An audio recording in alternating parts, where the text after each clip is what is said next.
from the European Commission, and we can secure, or we are able to secure, the national funds, equal national funds from the Foundation for Polish Science and the Ministry of Science and Higher Education. And last but not least, Anja Nosol, who is the project manager of this project. And here you can see the slide showing the whole concept of the Center of Excellence. So we would like to transit from the standard treatment, where one size fits all, meaning that we do not have too many choices and we cannot adjust the therapy to individual patients, into the future personalized medicine, where we can apply proper treatment to individual patients. And this we are planning to do by stratification of patients with advanced modern techniques, by that fulfilling the P4 medicine principles, like predictive, preventive, and personalized. And to achieve this goal, we will establish 5 technological platforms. First, dedicated for biobanking. Second, for spatial transcriptomics. Third, for the bioanalytical platform. We will use the omics, proteomics, metabolomics, transcriptomics as well. And then the platform number 4, dedicated for the validation of the potential therapies in the in vitro models. And this is a direct outcome of the twinning project. And the last platform dedicated for the development of cell-based therapies. And with this, we would like to close the loop of the samples traveling from hospitals to bench and back to the clinicians. And that's my last slide. We would like to also implement the PPIE program, which was already mentioned several times today, and for which this meeting is also dedicated. So we would like to open, or we are open for the collaboration with patient organizations, and we would like to involve them in the development of the therapeutic process. Thank you very much.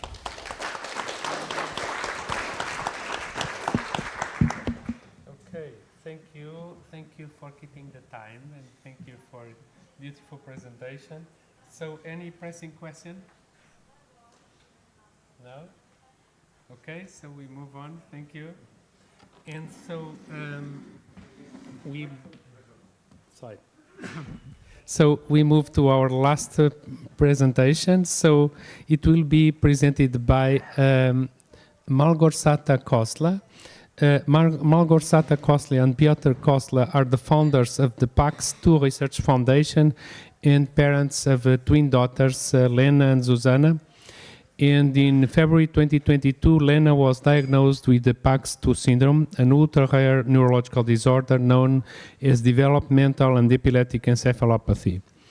At the time, there were virtually no scientific literature or clinical research on the condition, and after 3 years of their work, there are more than 50 scientists and clinicians working in more than 10 projects covering both basic and translational research from such institutions such as University of Oxford, Boston Children's Hospital, Charles River Laboratories, or medical universities in Warsaw and Białystok.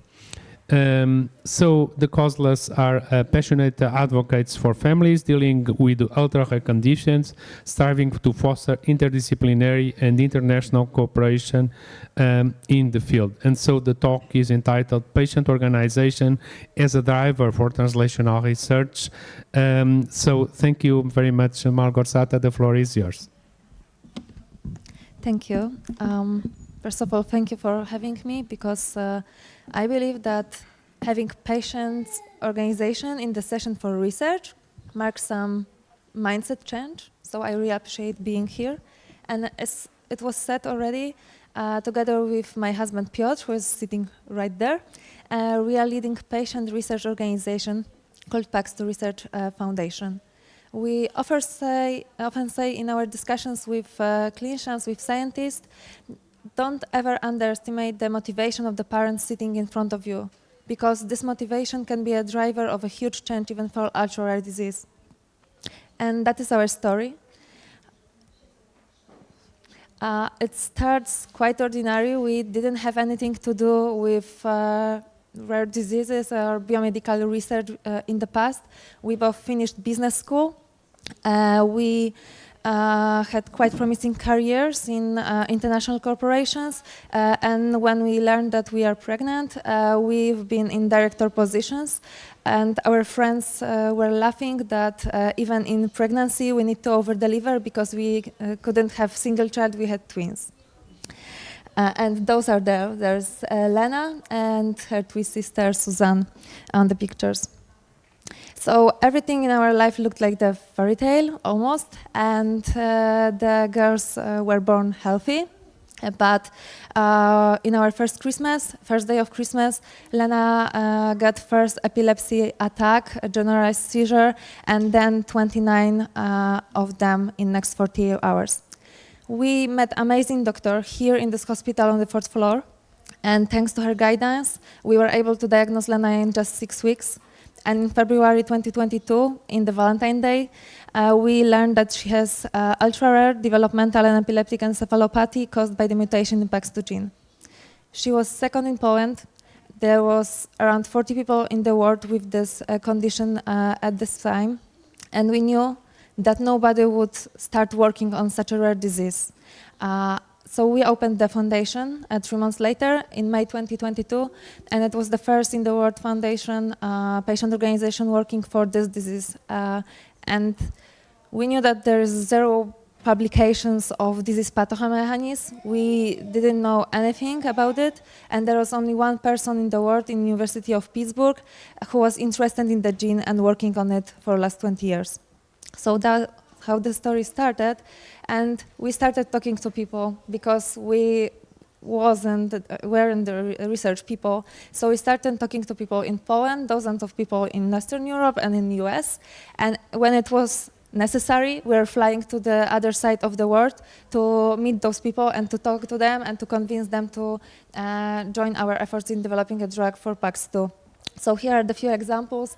For example, Piotr met Stan Kruk, the father of the first ASO for SMA, known as Spinraza. Or, for example, when we were starting innovative approach to drug screening, cell painting, we had the opportunity to discuss our essay with the creator of this method, Ann Carpenter from Broad Institute. And we are learning. We are learning, reading about biology, reading about genetics, about biotechnology, and the opportunities that are out there. And doing quick fast forward now, we are almost 3 years later, and what we have for PAX2 syndrome right now, we have models to work with. So we have fibroblast lines, we have 3 iPSC lines, we have, right now they are differentiated into neuronal cells, and sorry for my wording, but it's mind-blowing. We are, just recently seen brain organoids and pictures of them, of our daughter. We have also animal models, so C. elegans, mouse model, both humanized and non-humanized, and great cooperation of Polish Medical University of Białystok with the Center of Genomics and Jackson Laboratory on this mouse model phenotyping and potential introducing it into preclinical trials. On the research side, as it was already said in my introduction, which was very nice, we, from the very beginning, focused on both basic and translational research.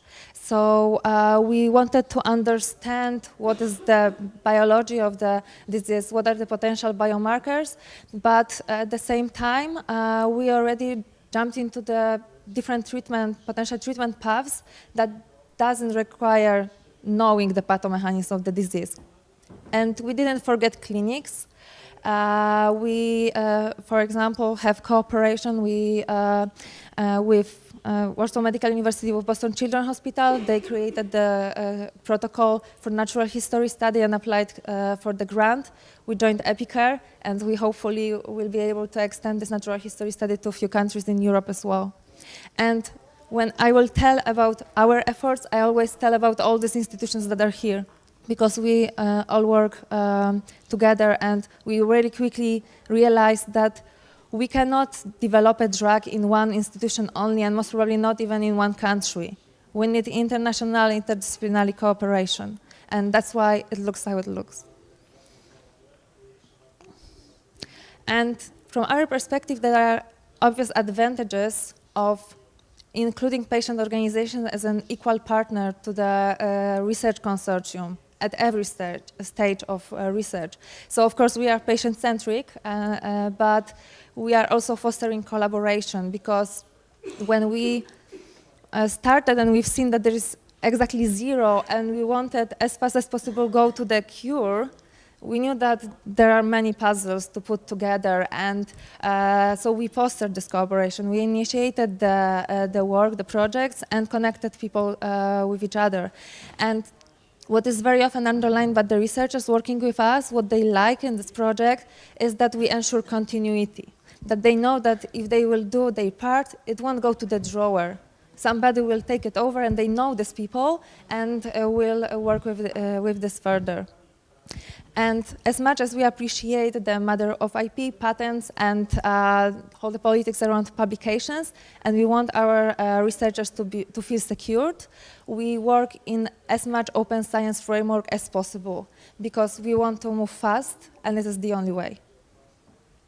So, as it was already mentioned, from one scientist interested in a disease in May 2022, 2 years later, we already had more than 50 people working on more than 10 projects for PAX2 research, from basic translational clinical part. And of course, we don't do all of that only to be proud of all the institutions that work with us. We are here about results, so we are the one asking all the time the question, okay, what is in it for patients? And the results from the patient perspective right now is that we just started here with led by the team from Warsaw Medical University, supplementation of 5 patients with the supplement that came from our drug screening research. But we also have another 100 compounds coming out of 6,000 screened as potential drug repurposing candidates. And we now plan to check them in these neuronal cells that we have, and we are looking for financing options, which is the difficult part. We have N-of-1 antisense oligonucleotide therapy on the way, currently in ASO screening step, and we expect that it may be available in a year. We have preliminary data from mouse model phenotyping and from some other research already, and basically we are not that far from having a mouse ready for preclinical testing. We will start patient registry in coming weeks, and we are also working towards guidelines for ASO experimental therapy administration in Poland, Europe. So we are also starting to explore these regulatory pathways that are available for such a rare disease. And we did all of that with 600,000 euros, which are our private savings, and the money earned via crowdfunding with support of one philanthropic organization, Fundacja Rodzinny Maj from Krakow. And of course, we won't complete all these projects working only on crowdfunding and with the 600,000 euro. So our teams are applying for grants. We are happy because we got first 3 grants in US and Canada last year for 3 research to continue them. Unfortunately, we were rejected in 2, but we are still applying for the next ones. And to summarize, my main message, from all of that, we invested 600,000 euro to move the flywheel for PAX2 syndrome, and we believe we were extremely effective in moving the strides for this disease. But there was the private money and crowdfunding. And raising it took and still takes 70% of our work. It is not creating collaboration, going to people, doing the research strategy, not even organizing the conference that we did in Warsaw last September when all those people came here to meet each other. We spend most of the time on counting every penny. And we work 100% pro bono, and I quit my job on director position to dedicate my life to this project. And the question is how much more we could accomplish as a patient organization if we have access to funding for the project that we are leading or the project we are part of as an equal partner. And for example, ERDERA is an exception. It is the first project that we've seen when participation of patient organizations is really appreciated and is valued, but we meet many people who are still don't understand why patient organizations should be the equal partner in the consortium for research, because we are not scientists and we are not clinicians. On the other hand, it is still quite normal that there are scientists spending 20 years in the lab working on the disease, not seeing a single patient for this entire time. And I'm not saying that we'll do it alone, either as a leader or as a partner in the project. We need clinicians, we need scientists, we need private companies, and we need regulatory authorities and understanding regulatory landscape. But we need to be the part of the ecosystem as an equal partner and also in research. Thank you.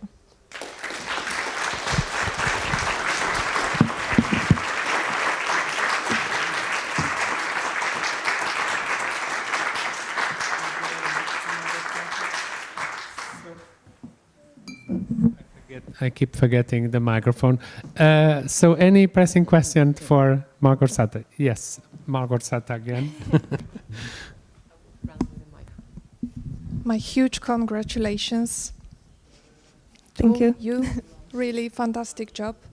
And I just want to say it's not a question, it's a comment that in maybe not many, but in some countries in Europe, for example in Belgium, to get a grant for research, you need to have, it's a part of evaluation, the opinion from the patient societies, and that should be in many countries because you are really very important. We work for you. Thank you very much. By the way, it's also part of the ERDERA evaluation process. Are there any other questions, or shall we bring all the speakers together so like that we can start the discussion? I think so. I think that's a good idea. So if you'd like to have a seat here, we have been quite disciplined, I must say, regarding timing, and so we have some time for questions. And so.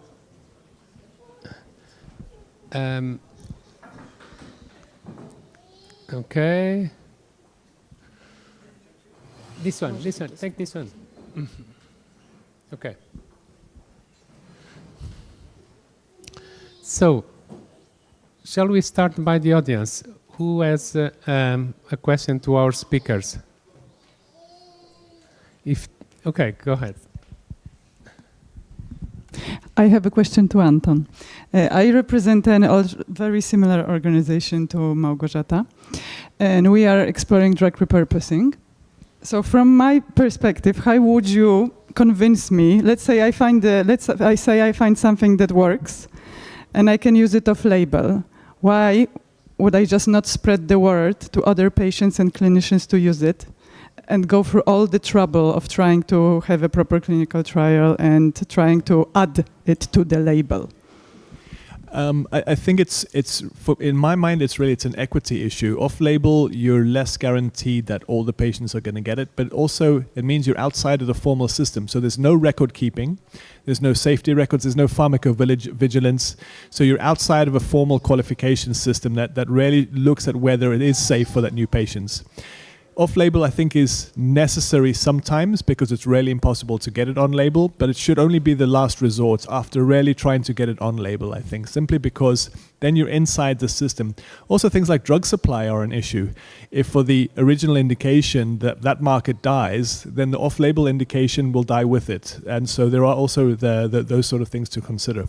So the way we view it at Remedy for All is on-label is the best way to go because there's more likelihood of broad access for patients, and the fact that then you're really within a formal system that's also following the patients and their safety.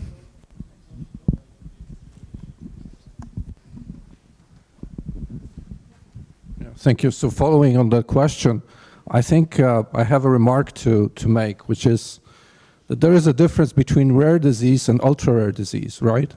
So for rare disorders, there is a lot of, there will be big pharma interest. For ultra-rare disorders, not. But ultra-rare representatives or ultra-rare individuals, they also have their advantages. And one advantage is if you go somehow through the translational thing, and you design a drug or a compound that's potentially going to work, you already have in your trial a number of individuals, which is 70% of all individuals that are around the world, right? So if you have the spider web of patients and you cover this, then basically you're working on a good number or a good percentage of patients, or a good percentage of all individuals that are unhealthy, right? So, but the translation, getting to that is tricky, right? But ultra rares definitely have some advantages. I deal with them every day, right? Yeah. So, any other questions? Yeah. Many thanks to Małgorzata for really absolutely fascinating presentation. Actually, every euro from your 0.6 million was spent really with very high value. But if you, it is a little bit provocative question, sorry for that, but if you give the same amount to another patient organization, how can you ensure that it would be spent with the same high value? What would be your suggestions, please?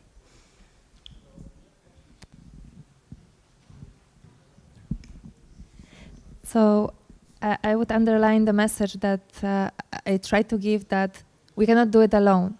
So you cannot give it just to the patient organization, because of course we cannot create the drug development strategy. We can only, as much we can assess what seems reliable, who seems really engaged, and so on. And of course, as a managers of the project, we coordinate that. We foster collaboration, and we have completely different arguments when we go with our daughter, for example, to the scientist to talk about the project. It is not just the business project at this point. And so we are part of the ecosystem, but we cannot do it by ourselves. And we also, from the very beginning, had the scientists and clinicians who were our advisors. So all the decisions that we made, how to spend money, basically we did together. And we had a final voice as the patients, because we were gathering this money. But some people say that this small biotechnology company, almost, just not doing profit. And we have people in different functions, and we work together. So we had some also discussions with our local, so to say, ministry and so on. So we know each other. And the proposal that we have is that we have kind of accelerator when there is the patient organization, but it is supported by a scientific community and clinical community, and they create the plan together, and they get funds together, and they plan for that. Anton? Yeah, if I may add to that, I think you saw the value of death in my presentation, where there's little funding and little interest, because that's the hard, unsexy, boring bit where you have to do validatory science. And nobody wants to fund that or do that because it's not great for your career. So the question is, who owns the mission of getting over that and getting to the patients? And if the patients and the patient advocates are in the projects, they provide that push. Academics, their job is to make publications at the end of the day, because we pay them for publications. So we're the ones at fault when we say, hey, you should be getting more things to patients, because in fact we're looking at the publication records. the patient advocates are the only people that own that value of death, own the drive to get over it to where industry can take over. Because industry takes over, their drive is to be in a market serving patients. So profit is their motive, but it's serving patients. So we need to have patients in that process from day one all the way into the market. Otherwise, we lose ownership, and then then people are following their career paths. Thank you. Go ahead. I'd like to make a comment to what you said, that academia is paid for publications. Yeah, that's right. We are evaluated like that, but that's not the way it should work. We should do what we are evaluated for, so we should change what we are evaluated for. And there is, of course, a lot of discussion nowadays in Poland about how universities and research institutions should be evaluated and what for. And there is the so-called third criterion. The third one is publications. The second one is how many grants you get and how much money you get from these grants for the institution. And the third criterion is impact, social impact. And I really do hope that the impact of the impact will be valued more and more with every evaluation process in this country. Small comment on that. It's from we see, like being really patient focused, is that we in such a project we can really secure all the interest. Like everyone can be one at the end, so it's not a problem. And it is also about being collaborative and open. What are the expectations of everyone and the aims at the end? And yeah, it's the good part of a good teamwork. That's it. Ja przepraszam, będę mówił po polsku, bo będzie mi chyba łatwiej wyspowiedzieć to, co... I'm sorry, I need to speak in Polish. My name is Żebrowski, Stop Duchenne Foundation. I would like to say that a lot of things need to be changed, and our colleague Małgorzata did a lot with husband, and we also try to do a lot, but as a patient organization we have also a number of problems. One of them is that while we are in a consortium, for example, in the medical research agency, we need to guarantee financially for whatever we are going to do, even though we are not generating profit on our activities. We only want, as a foundation, to help. And well, we were awarded a grant together with the Warsaw Medical University, Salesian University, and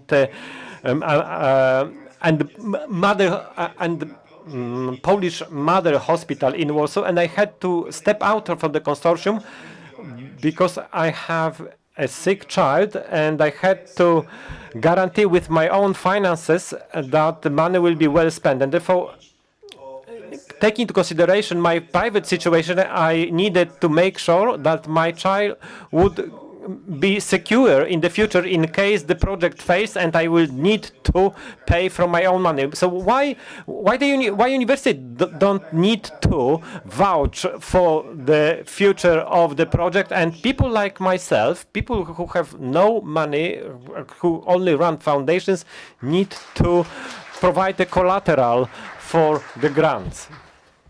I'm sorry I couldn't hear the whole intervention, but I got the final message.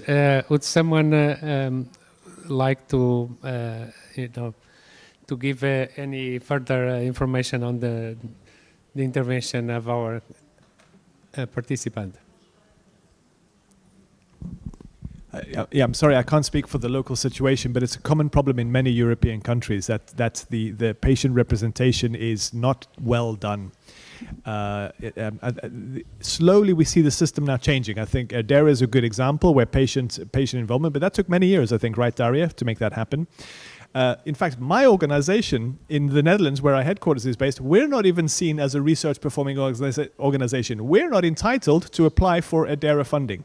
And we are the headquarters of 150 research institutes for their translational activities. So the system still is a bit old-fashioned, but slowly it's moving, but it does need pressure. I'm sorry I can't give you specific advice on your case, but pressure on the system will help. So I think keeping pressure at national government, indeed, yes.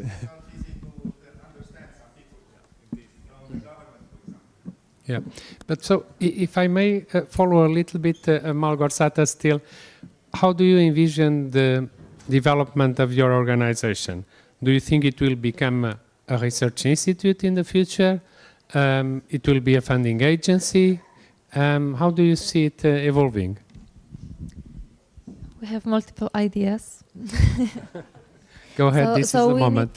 We need to separate two things, because one thing is that we are focused on PAX2, and we definitely want to finish this project, of course, and it is long time when we don't do it only for our daughter, we do it for all the children that are with diseases around the world. And the interesting thing is that it is like rare, but all the children have the same genetic background, exact same mutations. So we really think that if we have something, we can help the entire group, basically.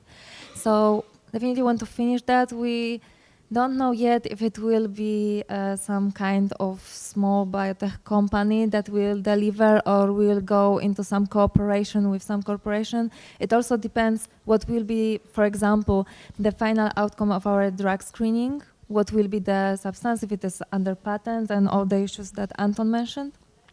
But we are working in the non-profit model, so we most probably won't aim for earning on those medicines. So we just want to have something available, find a way to make it registered, so it is available for patients also in Poland and in other countries, but not necessarily doing money. But there is another leg, because we are in a rare disease world for 3 years already, and we see the huge gap of patient engagement in research. Like, we could see even in this conference that patient engagement was really mentioned in each and every presentation, but not necessarily in consequence research.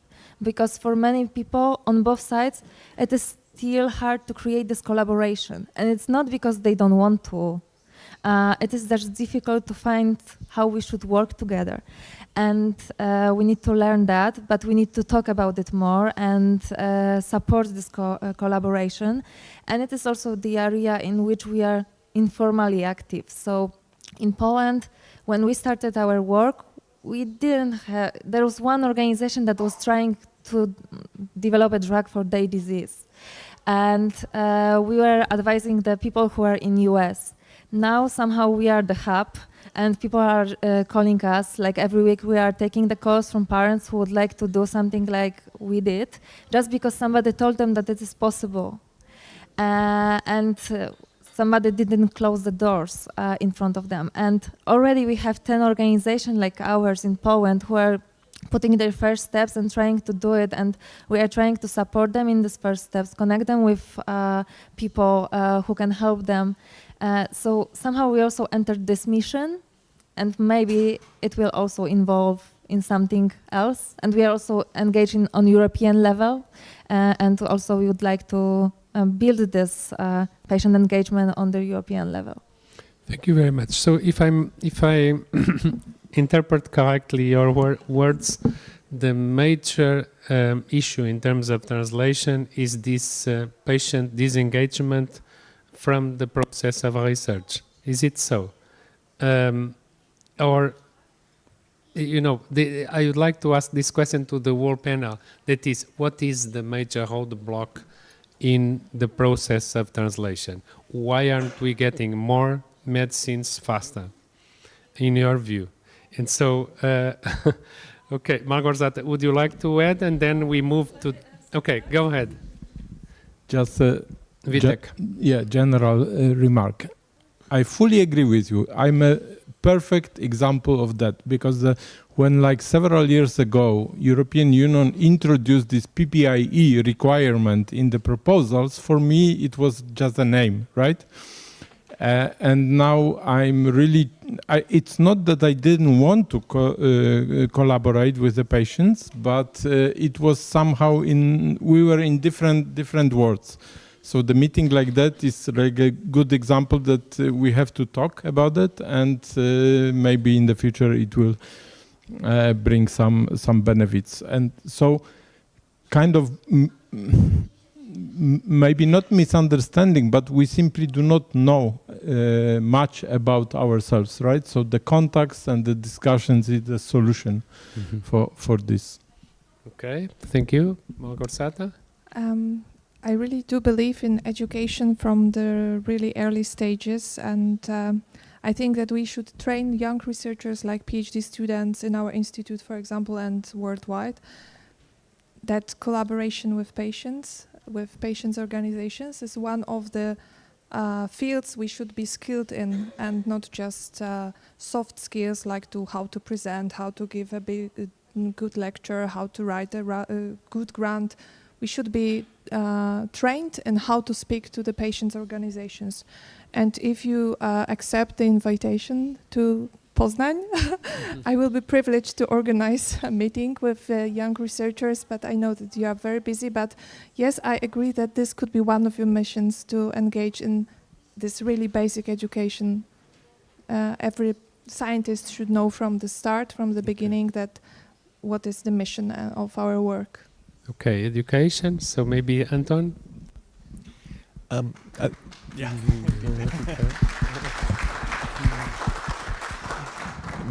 I think it's a really long journey to get a new discovery into patients. And I think the way we look at it, we'll treat it like it's a single shot race. I'm doing this bit and I end here and then it's finished. But it's a relay race. The knowledge is this baton and you have to pass it on to other knowledge holders along and along and along. If you're not planning your research also with that next step in mind and the step thereafter and the step thereafter, you're not going to build a data set that's useful for the next step. And the research funders are looking at the research per se and also not those next steps. And so we don't know what we don't know about those next steps when we're doing these early research bits. We need to bring the whole pipeline together. So even if we're only doing early phase research, we're saying design it so that it's useful for the next step as well, not just good for publication. So to summarize, it's educate the researchers so that they know the full pipeline of drug development. It's okay. Malgorzata, and then that's changing. That's changing. In the medical research agency, I'm now applying for a grant, Transmed, and this is called Transmed 1. And one of the points of the evaluation is to show the longer perspective of what you are going to do with your results. And if you succeed in Transmed 1, you are able to apply for the Transmed 2. So that's changing, hopefully. Yeah, that's great.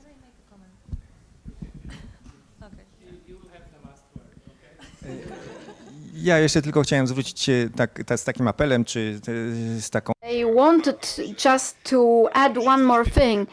When we are talking about basic research and the patients together with scientists have managed to do something, you have to change one more thing. Sometimes you have to do the clinical trial. Sometimes it's impossible in one country because there are only several patients in one country, but there are more of them in Europe. You'd have to work on this in such manner for persons living in a given country, in Poland, to be able to take part in non-commercial and commercial clinical trials in other countries, because at the moment there are certain problems that make it impossible. You either have to relocate to this other country, you have to move, you have to start and live there, you have to pay for your health insurance there individually. It used to be easier, and now, despite the time it has passed, it becomes more difficult. It's becoming more difficult. There is a coalition of people that are willing to change it to a CT, but it is worthwhile to think of changing that, and all countries should work on working out a model for such participation in trials. Patients and the follow-up so that we have trial-ready cohorts is very important, and in fact in many disorders we've been having that. So we have basically networks of researchers and research centers that work on the same disorder. This is the case for SCA3 that I presented. There's an ESME network, an ESME European project, that basically follows the patients in many countries, and that we have basically this cohort of patients ready for the moment when we will have a medicine that we can, provide it to all the patients across Europe. Did I answer your question? Okay. Malgorzata, you have the last word, okay? And then we close because we are just on time. So I just wanted to comment that to get quickly to the translation, to get the drug to the patient is not only, of course, only about engaging patients, it's about cooperation in the entire ecosystem. So, of course, we are focused on that because we advocate for that, but we, in our project, seen that it is also difficulty of working basic research with clinicians, taking it further, as Anton said, to ensure the continuity. We definitely need somebody in the project who ensures this continuity and ensures the collaboration between all the functions. So that's it. Collaboration. And with collaboration, we finish. I think it was a wonderful discussion, and I would like to thank all the speakers, all this panel, and all of you for listening. I think this was a wonderful session. Congratulations to everyone.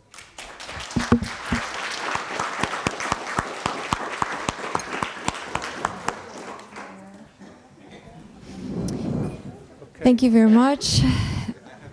But we are continuing, guys.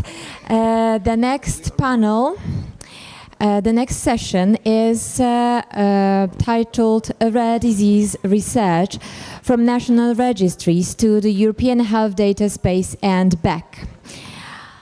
In the era of digital transformation, data is more than numbers. It is a bridge between individual patient experiences and collective progress. This session will focus on how national registries and the emerging European health data space can work together to support better research, more tailored care, and ultimately better outcomes for rare disease patients. We will explore how we can connect local data systems to European initiatives in a way that is meaningful, ethical, and inclusive, ensuring that the voice of patients remain at the center of every technological advancement. It is a particular honor to have this session chaired by a patient advocate, Mr. Tomasz Grybek, whose experience and perspective reflect the importance of patient-driven progress in the field of rare diseases. Tomasz brings both professional insight and lived advocacy to the table, reminding us that data, when handled with care, can empower the very people it represents. Tomasz, the floor is yours.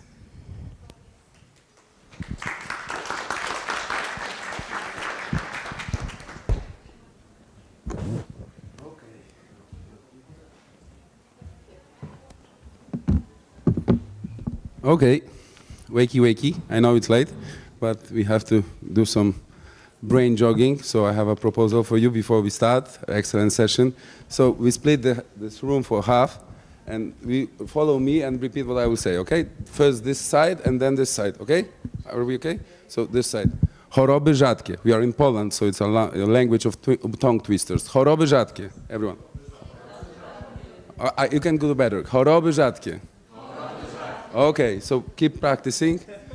And this side, listen to me, nie są rzadkie. Nie są rzadkie. Nie są rzadkie. Nie są rzadkie. Okay, on my signal, like Maximus, you and you. So 1, 2, 3. Yes, thank you. So we can start the session. Thank you very much.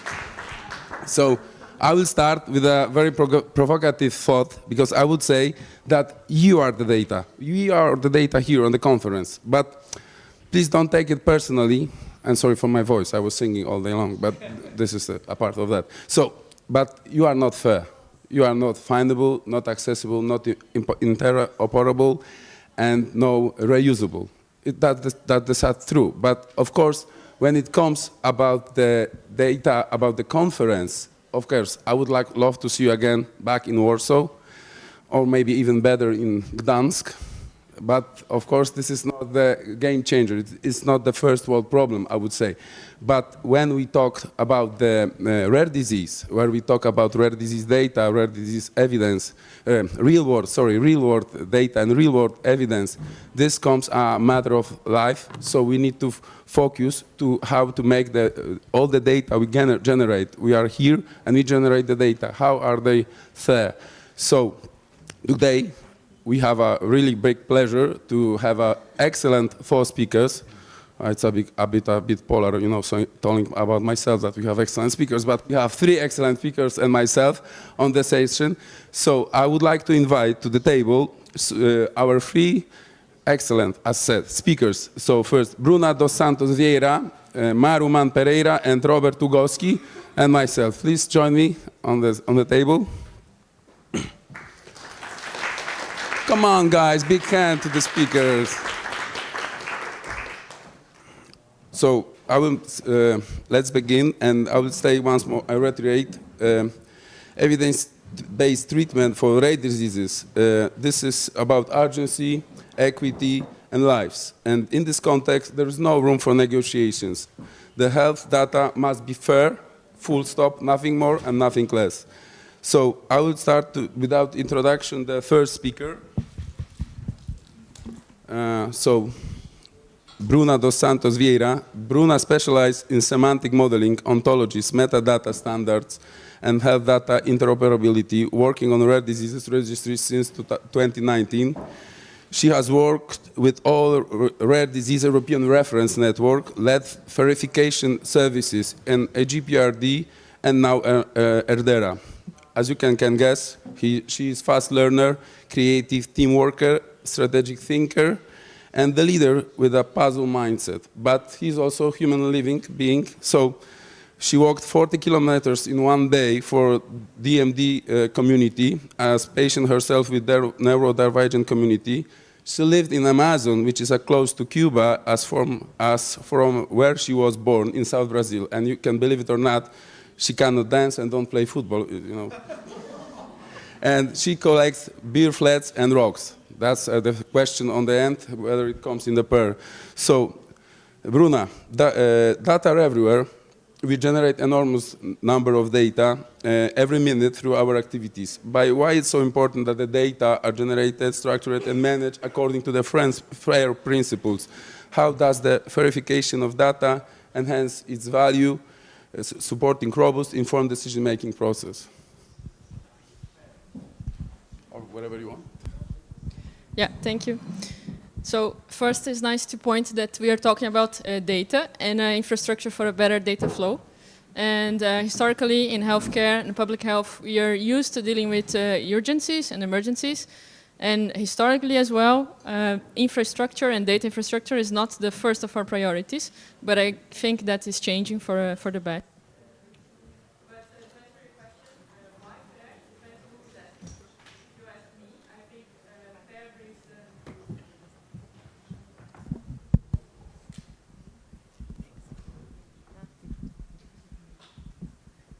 So low battery issues. So indeed, for me, FAIR brings the concept of sustainability to science because it's all about data reuse.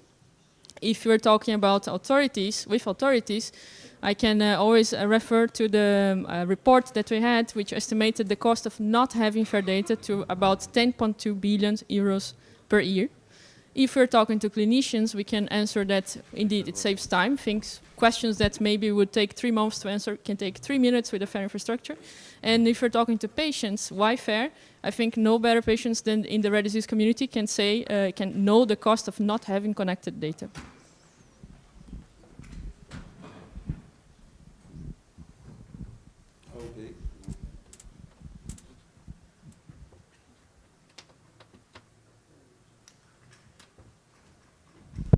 Okay, one. Okay.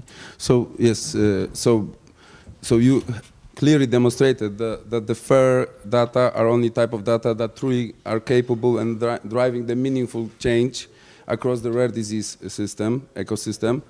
And the truth, I would like to ask Robert, the truth is in the research outcome. In many cases, research success itself is fundamental depending on the quality, accessibility of the data. With that in mind, could you share us perspective of unique superpowers of data registry? What makes them impactful and how the technology help unlock and amplify their potential? And just to tell you why Robert is the best person to answer, Robert is the CEO and co-founder of CliniNote, a European health tech company using artificial intelligence to automate clinical data and support clinical research. He's also a co-creator of Cobin Angels and the largest business angel network in Poland, former venture partner of C7BC Venture Capital and Netrix Ventures, and previously manager at international IT corporations like Xerox, HP, and Atos. He has completed over 100 startup investment transactions, including more than 20 in medical startups, but stepped away from the investment role to fix the piece of the healthcare. And of course, he's also a human and a business angel at the same time, as we heard. So he is always inspired by his wife, a professor of oncologist who conducted over 80 phase 1 clinical trials, and his greatest professional satisfaction came from witnessing the impact of implementing a prescription project in Poland. I have my prescription in my phone, so it's a huge milestone, especially during the COVID pandemic, which was obviously the game changer. A project that he worked while working at HP. So, Robert, please enlighten us. And floor is yours. Thank you very much. For two things, especially. One is for inviting me and your interest to see the other perspective, the perspective of innovator and engineer trying to improve some piece of healthcare. And the second, that you have changed your mind about energizing our community here. So the first thought when we prepared was to ask everybody to dance Macarena or something like that, but you have chosen the different form. And coming to the data topic, as Tomasz said, I have 26, almost 7 years experience working in healthcare IT, big corporations, then a lot of startups I work with, and finally fully focused on CliniNote and all the conference today and many conferences that I participated last 2-3 years were about the data, importance of data, and so on. And there are many angles that we can discuss about it, but I think that first of all, it should be useful. We have some proposals we want to achieve. Better diagnosis, treatment, better regulatory or policy decision, better research. And there is no question that the better data we have, the better decision and the better outcome is as a result. So with all this complexity, which is sometimes very difficult, I believe that at the end of the day, we should make something useful. And this is example. I don't know if you have seen, there is a very cute market done by kids with this handcraft upstairs, and they are selling this in order to make some money to buy drawing supplies for all these kids here in the hospital, spending a lot of time getting bored. So they do something useful in the most simple way with the resources and skills they have. And so should we do similar things? So being an engineer and working with the group of like-minded people, we wanted to solve this problem around clinical data. We know that a huge amount of this data is unstructured. And of course, we would like to have much better quality of data, accessible data, easy to share and use. But this is difficult, complex, because on one hand, we cannot expect doctors, medical professionals to spend much more time curating data. We discussed yesterday the Finland case, but I think it's difficult to implement in Poland because we have so big shortage of medical professionals and we will not produce double number of doctors overnight. So we have to find the other way. And I'm a strong believer that technology can help here. So we developed some technology that helps doctors to make their daily routine with medical documentation faster and in the same time getting data out of it. And we have some experience using this in both research and a daily use in clinical use. But in terms of the registers and the research, the main thing is that if we can significantly improve the efficiency of the processes, like automate the data entry, have much less manual work and better data quality in the same time, we are, we can achieve a lot with this data that we collect and we do. So this is experience from number of projects, including some rare disease projects like idea for rare cancer or some registers, networks, and many clinical trials. Probably we will discuss some use cases later on, but to say something for the opening, yes, I believe there is some hope that technology can help doctor, patients, and all the community trying to use the data, and it's all about doing something useful. Thank you. Okay, thank you.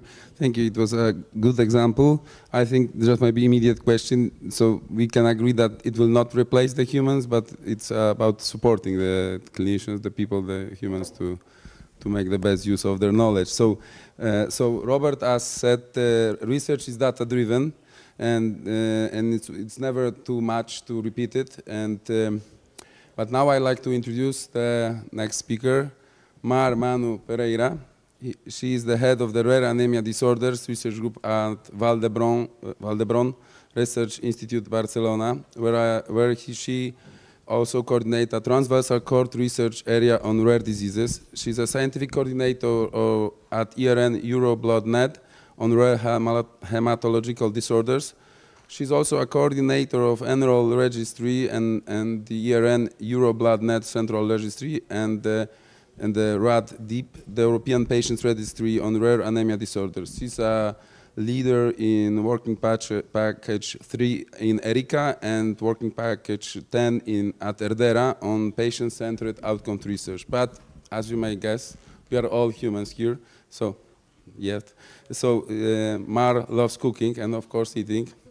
This is not noticeable, but so if you would like to find Mar tomorrow, you can go to the food market, because whenever she visits a new city, she will certainly go for a traditional food market to discover local flavors. So Mar, tell us, how was it in a food market in Warsaw? But could you say, after that, can you tell us, just between us, how in clinical practice is really dependent on the data as research is, and how this quality of data enhance your work in the clinical case? Does it truly make your efforts more effective and impactful?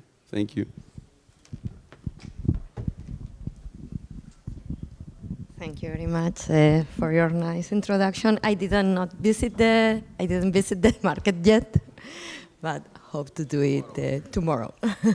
Okay, so thank you very much. So the question and the topic was on how not to have this quality data in the clinical setting, and I was listening to our expert on AI, and this would be what we all clinicians would like to have in our hospitals. And I know that the technology probably is there, because we can see ChatGPT and Amazon and Microsoft, and there are a lot of technology, but we are not really close to this reality yet in the clinical settings in most of the hospitals. And but this is the way. I agree that this should be the way. So how we can stop like generating non-structured data in the hospitals, or having more structured data, and facilitating this to the clinicians, because and quality of data, no? Or as Bruna say, about FAIR, no? One of the main problems of FAIR is this interoperability that includes data definition, metadata, and part of this quality of the data codification, and having interoperability between repositories, you need structured data. If not, it's really very difficult.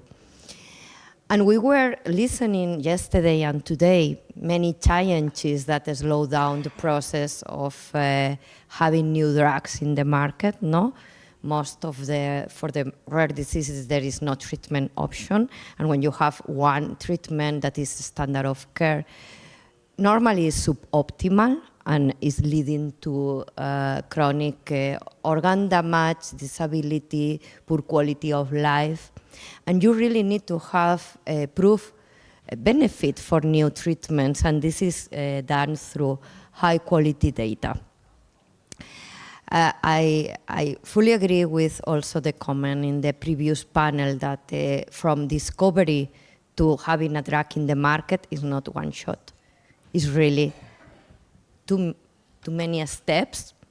And there are a lot of barriers or reasons for which we don't have these treatments in the market. That could be problems with accessing the patients, diagnosis. We saw yesterday and today a number of speech on still the problem of diagnosis, lack of biomarkers for disease progression, response to treatment, the different phenotypes. And many of these challenges could be really improved if we could integrate real-world data in all this. And this is especially important for rare diseases and ultra-rare diseases because there is a lack of structured data from clinical trials. But still, I think it's still true that around 80% of the data in the electronic health record is not structured. And in our hospital, for instance, we have tried 2 different natural language processing tools, and the results were not so good. Now we want to try with large language models, and I hope, and I really think that this is the way, but it's not yet a reality. And on the other hand, I think that we are speaking a lot on FAIR that, of course, are crucial as the access to data and the new health data space. And we always say that we need good quality data. And this is a reality. This is needed for any biomedical research. But when it comes to rare diseases, it's even more crucial because we need to compensate the small number of patients with data quality. But we do not speak normally about quality plans. So we want to have a registry or a clinical data set. And what is the starting point for quality is to develop a quality plan. And normally it's not done in clinical research, in academic clinical research. And you need all this. You need to go through this process because if not, you cannot really understand if the clinical utility of your data set. So to what extent the clinical data is really answering the research question, to what extent you will be able to expand the results to the target population. And this is also in the basis, I would say, of the fail of many clinical trials. Also, you need this clinical data on good quality because if you don't have quality data, you may have a number of sources of bias, and then your data will not be representative of your population. So I would say 2 main points. And also for the AI, you need good quality data because we know that at the end, for AI models, the quality of the results or the models will largely depend on the quality of the input data. So I would say that there are 2 key aspects, in my opinion, for the clinical data sets that are start considering or putting the resources to have more structured data and to integrate more systematically collected and structured data and improve the training for quality standards. So for instance, we want to have in ERDERA, we are working on it. We are working in Work Package 9 and 10 on electronic health records, structuring the data in the electronic health records, having the data qualified by the EMA. There is, for me, in my opinion, a very good recommendations from EMA for data quality plans for clinical data. We are following it in our registries, and I think they are exceptional. And you learn a lot going through this, the development of these quality data sets.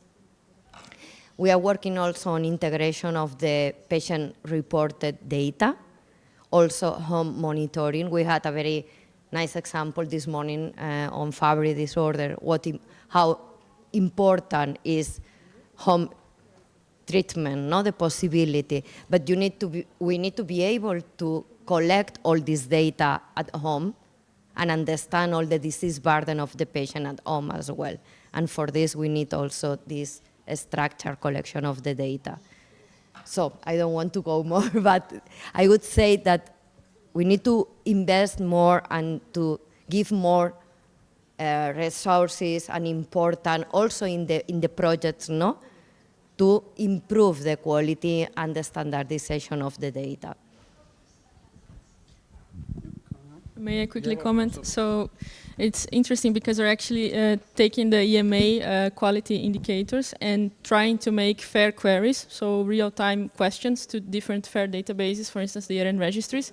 And we're exploring that now, not only for monitoring, but also for feasibility studies in a faster way for drug development and repurposing. So completely agree with you there. Yeah, so my immediate question and comment that I should start with that, so maybe we can put the questions on the end of the whole session, if that's okay for you.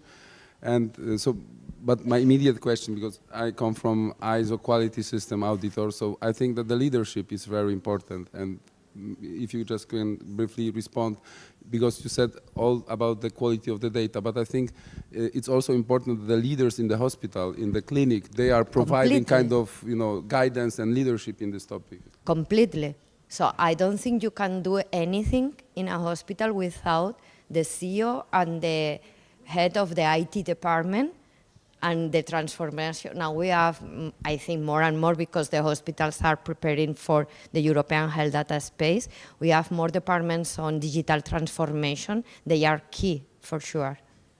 I fully agree, because this is something that is happening a little bit parallel to development of other things. And if we don't noticing and we do not establish, as you said, this IT infrastructure, everything, you can miss the wave, which is going and completely. And if I may add something, I think that is not only the expertise of the clinician, but we need to open the teams and incorporate new profiles, because it's more and more on data, and then data architecture, data-driven studies, biostatistician, data science. So we need to incorporate all these profiles in our research teams. Yeah, I heard recently that the future job will be the person who asks the right questions to the AI, like a future profile of the questions. Yes. So thank you. So now I coming to this awkward moment that I need to introduce the last speaker. So I will start. Did you know that the name Tomasz comes from Aramaic language, with the language that Jesus Christ was speaking, and it means twin, so a person who has two faces. So now I would like to introduce the last panelist of the session, Tomek. So it's a really pleasure for me to be in this panel. Thank you for inviting me to this panel. I will introduce myself. Thank you. I will introduce myself. I don't like it, but I have to. So I'm a Rare Disease Europe board member, proudly. I'm also a member representing patient organization at the Pediatric Committee of European Medicine Agency, EMA PDCO.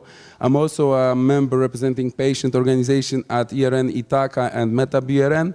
Last but not least, and the most important thing, I'm a father of a child living with rare diseases called metachromatic leukodystrophy. And of course, I'm also a human, so I have to admit, but don't tell anyone, especially the guys on the other side of the screen, I'm addicted to two things.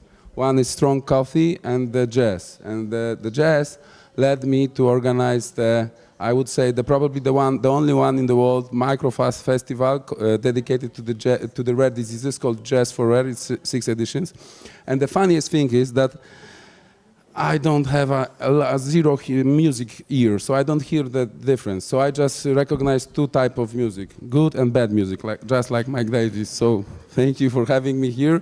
And as I said, my role is quite easy now. If I may, I will sit down as a panelist, not as a moderator now. Because Mario, you touched all these important aspects. We touched this important aspect because when I'm sitting at the committee, and please take my opinions solely as my private. They don't represent the opinions of European Medicine Agency nor the EURORDIS. But when we are struggling and we are reading the dossiers, different ones, of course, the scarcity of this information that comes from data have big influence and impact. Because if you don't know in the clinic, how the regulator should know that? So the data comes from the developers, and if they don't know, if they cannot compare, and especially in the rare diseases, the statistical is useless in some cases. If you have like 5-7 cases in the clinical trials, you cannot do, and for ethical reasons, and you cannot do the double-blind control study. So you have to, use the natural comparator or a comparator arm, which is not powered. You have to borrow the data and everything. So all these kind of issues, which are daily issues when it comes to the regulatory aspects and evaluating the clinical development plan. Sorry, I should sing one last song yesterday, but unfortunately I couldn't resist myself in terms of jazz. So if you look on this kind of information, and if it's not done with the patients, so you don't have a patient-reported outcome measures, you cannot find the right comparator. You cannot find the answer for the questions about the clinical care or the drug treatments or whatever which is related to the patients and the disease itself. Then you are not really able to take a meaningful, robust regulatory decision, or it's really hard to do it. And I would say the data, and we always repeat and we say that the regulatory decision is evidence-based medicine, because we have to trust in the system. The data has to be fair, and we need to trust that the system, the regulators take the best decision based on the best available knowledge and evidence. And if evidence, and the most, if there is no evidence, or the lack of evidence, or the evidence it's not strong, robust enough, but because you did utmost, and you face the real low prevalence, ultra rare diseases, then at least you know that you did what you could do. But if you know that the data are there, but you cannot access them, or the data are not reusable, so you waste sometimes in development, then the frustration is growing, because you would like to have this regulatory decision on the market. And the same comes with the patient-reported outcome measures, because we as a patient, I'm talking now in my capacity as a father and a patient advocate, we generate a lot of patient-reported outcome measures, but if are not captured in structural way, if you waste the time of the clinical trial and the clinical program, we don't capture this data during this period, and then we come to the market authorization and the pricing and reimbursement, and we know that the data are there, but where they were not captured or not structurized, or are scattered in different data sets. This is I don't want to use the word tragedy, but a real challenge for patients. And I'm repeating always the same. For the patients, the treatment on the market, the treatment that is approved is a half success, halfway. The accessible treatment that patient can get it on the market because it's reimbursed and priced, and you can get it. This is the real success. This is the finish line. And if you see that between the authorization and the finish line there is missing data that are not allowing to obtain this goal, then you get a little bit frustrated. The same as you are in the clinics, in your clinics setup. So it was said a few times during this day that we need to start the dialogue at early stage as possible. And I would say the same with regulatory. We always encourage, whenever someone, or I have the possibility to talk about regulatory aspects, start the dialogue as early as possible. The regulator are the same stakeholders of the system as others. So as we spoke earlier, as Gosia said and previous panelists said, let's sit at the table and start talking as early as possible, onboard the patients. Once I was told a story that there was a presentation about the development program, and the patient came, and he destroyed the whole concept of the program because there was no patient voice from the very beginning onboarded on the clinical development program. So from my side, I would say start the dialogue as early as possible, and there is no other way. We have to invest in the infrastructure, as we said. We need a leadership, and there is no other possibility to do the data in fair principles, because if we generate the data which are not fair, we don't get the information. If we don't get the information, we cannot take the informed decision. And this is simple as it is. It has to be this way. You know, if we generate enormous number of data, as said at the opening part, it's not a major problem if you don't know who you are here as a data. If you go home, that's no problem. But if you are the data for the rare diseases system, it's important, paramount of importance to have them all fair. So I should say on my part of introductory that I love to talk, but as you may notice already. So I will now go to the second round of questions, if you allow me, and then we have opened the discussion at the end with the audience. So guys, this is, I would say that we are quite optimistic in what we are saying, you know, just to keep the, you know, running. And now I'm the moderator, and I'm sitting, okay, so we got it.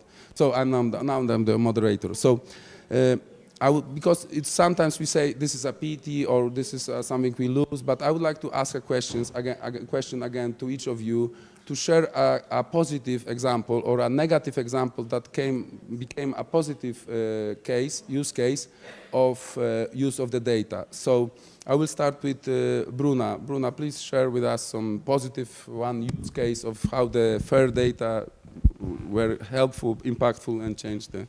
Okay, so I'm a bit biased with Duchenne because indeed I walked the 40K in one day, but I think it's a great example because it's a fully patient-led registry where they saw the impact and the opportunity to go fair. They put their resources together and they made the registry fair. And now a few months ago, they already demonstrated real-time querying or sending questions to different FAIR databases at the same time. And they're also connected with EURORDIS, for instance. So I think that's the positive example that I see already happening. And the other thing that I'd like to describe is the dream that we are working for, one of the dreams that we are working for, previously in EJPRD and now in ERDERA as well, which is, for instance, imagine if you have a patient here or somewhere in Europe with a weird or rare set of symptoms and you don't see as a physician a possible treatment straight away. But with this European rare disease platforms, you could open your laptop and type a question. Is there any other patient in Europe with some of these symptoms or all of them with an effective treatment already, with a drug that works? And in question of minutes, this system can give you the answer of, yes, there is a match, for instance, in Amsterdam or here in Warsaw, and this is the drug that is being used. And that may not resolve your problems, but give a pointer of where to go next. So this saving time, point of FAIR, I think is going to be a really big impact for everyone. Time is money in our times life. So Robert, the floor is yours now. Give some... Thank you. So going more or less the same direction. Again, a strong believer that with innovation we can work smarter, not only harder to achieve some better results. So I will give you an example of a small investigator-led study. One hospital, 10 to 15 patients. The whole cohort is right now slightly above 100 patients, and we implemented this technology. As said before, if we work prospectively with data, so put some attention how we create the data and take care about the quality of data in a moment of data generation. The process was designed in a way that we try to automate the whole data entry in this study. So trying to get rid of this, manual data entry when in 21st century somebody is sitting, looking at one monitor and putting manually data into the other. But also, as you know, in these studies, there is also a lot of burden on doctors, because if they forget something, then they have to stop the data entry. People stop the process, come back, clarify with doctors if something is missing or misunderstood. Sometimes they have to contact patients. So in this case, we managed to double the efficiency, which in terms of hours is 270 hours per month. Half of it, more or less, is this data entry, and half is doctor's time. So if we calculate this in terms of time that can be spent with patients or some other study done, it's significant, and this is very simple change in how we plan and how we work. And we achieve we solve few problems in the same time. So not only improving, but also like this. This is the egg, and this is the cup. You can drink and use this for some other purposes. So sometimes simple solution works if we think from the very beginning and if we are open for the innovation. Thank you. Yes, thank you. Mar, now your turn. Bring some sunshine from Barcelona to this discussion. Thank you. Okay, so I would choose one of the terms that are in a data quality plan that is one of the most relevant ones for me. That is the representativeness of the data. That this means to what extent your clinical data is representing your target population. And this is not trivial, because in my opinion, this is one of the reasons when you don't have a clinical data set that is really with that clinical utility and this representativeness of your target population. This is one of the reasons for the fail of clinical trials in phase 2 to 3. So, because we don't really know what is happening in the real world in the target population. So I would choose this one. And the way to overcome this is really, as I said before, to really consider developing a good quality plan, understanding that you need to identify your target population, your research question, and the different parameters that allows you to assess all this dimensionality of your data. And the success use case for us in my area of expertise, that is in anemia, was for sickle cell disease. For sickle cell disease, we are working a lot. Unfortunately, we had two new drugs that were with a preliminary approval and failed in phase 3. And for sickle cell disease, we pulled the data from different repositories for more than 1,000 patients, and we did all this quality plan with all the parameters, and we learned a lot really. We learned a lot about sources of bias, how we have different populations in the different countries, how the clinical practice is impacting in the clinical outcomes. We know this, of course, but we are not able sometimes to monitor this or to give the correct weights to the different aspects. So we really learned a lot on sickle cell disease, and I think that we are now more ready to understand, to cluster the patients, to identify reliable biomarkers, to validate clinical outcomes in order to do better in the next clinical studies. Yes, so in my turn, so I would just use a case that once in the regulatory application we saw some kind of hypothesis, I would say, or a thesis of a state in the particular treatment, standard of treatment, and we kind of challenged the applicant with whether in fact, this is the data, and we try to source the outside data to confirm the hypothesis that was set to the regulatory, or maybe it was different. And what we have discovered during the COVID pandemic, the landscape of the kind of clinical care in the specific disease changed a bit, and that influenced the way it was the care and the treatment was done in the clinical setup.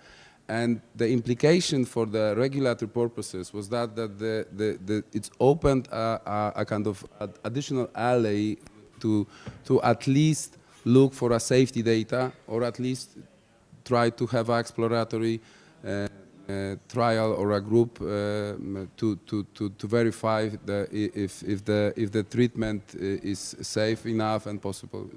Maybe it was not the efficacy study or pivotal one, but kind of a short check with the real world data and how it's in a clinical setup working, change 180 degrees the way the kind of reasoning. And of course, in the application, regulatory application, you have to follow the reasoning, logical reasoning. So if you draw from kind of clinical or the population, subpopulation of the patients, it has a consequences in whole clinical plan. And here, kind of the basics was challenged, and the data were in favor of a slightly different approach, and that changed whole logical reasoning. And again, it was in a favor of all the stakeholders involved, because it was serving the patients, it was serving the regulatory, it was serving the general, I would say, population through this robustness of the clinical plan. So thank you for this part. I think that we should have some questions for our excellent audience. So I know you had a question, so I will give the floor. Again, this is not a question, but a comment, because you two said very important things that really are close to what I do in my daily work. I work on acute lymphoblastic leukemia, which is the most common cancer in children, but I work on T-cell acute lymphoblastic leukemia, which is the rare subtype and more aggressive. And approximately 30 patients are diagnosed each year in Poland. And despite this is pretty rare, my group managed to generate pretty much data from different levels of the biology, like whole genome sequencing, whole transcriptome sequencing, microRNA transcriptome sequencing, global methylation data. And we are now using artificial intelligence methods, machine learning, with the collaboration with the University of Technology of Silesia. We are looking for the markers of drug resistance and recurrence. Why these two things? Because they are most important problems in this disease. This is one reason. But the other reason is that these two things, like drug resistance and recurrence, are the best represented in the clinical data that we have.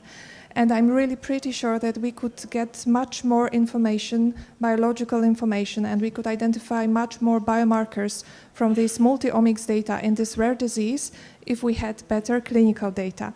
So what you said about the investment in the quality of data is extremely important, because all these analyses, whole genome, whole transcriptome, and so on, really costed a lot of money.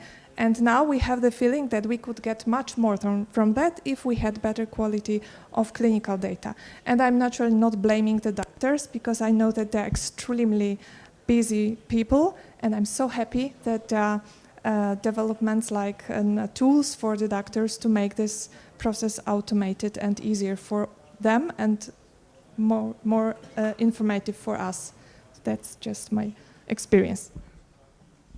Thank you. Any response immediate from our side? Oh, okay. Any questions? Other questions? Don't be shy. Okay. Thanks a lot. You've touched on the subject of training AI models, but in rare diseases, it's not trivial to assume that we have enough patients to be able to train an AI model, because AI algorithms are not great at very high levels of complexity with low numbers of samples. We need it the other way around. So what's your view on patient numbers? I mean, are we talking tens of thousands of patients before you can get sensible data from an AI algorithm? Do you have any personal opinions on those aspects?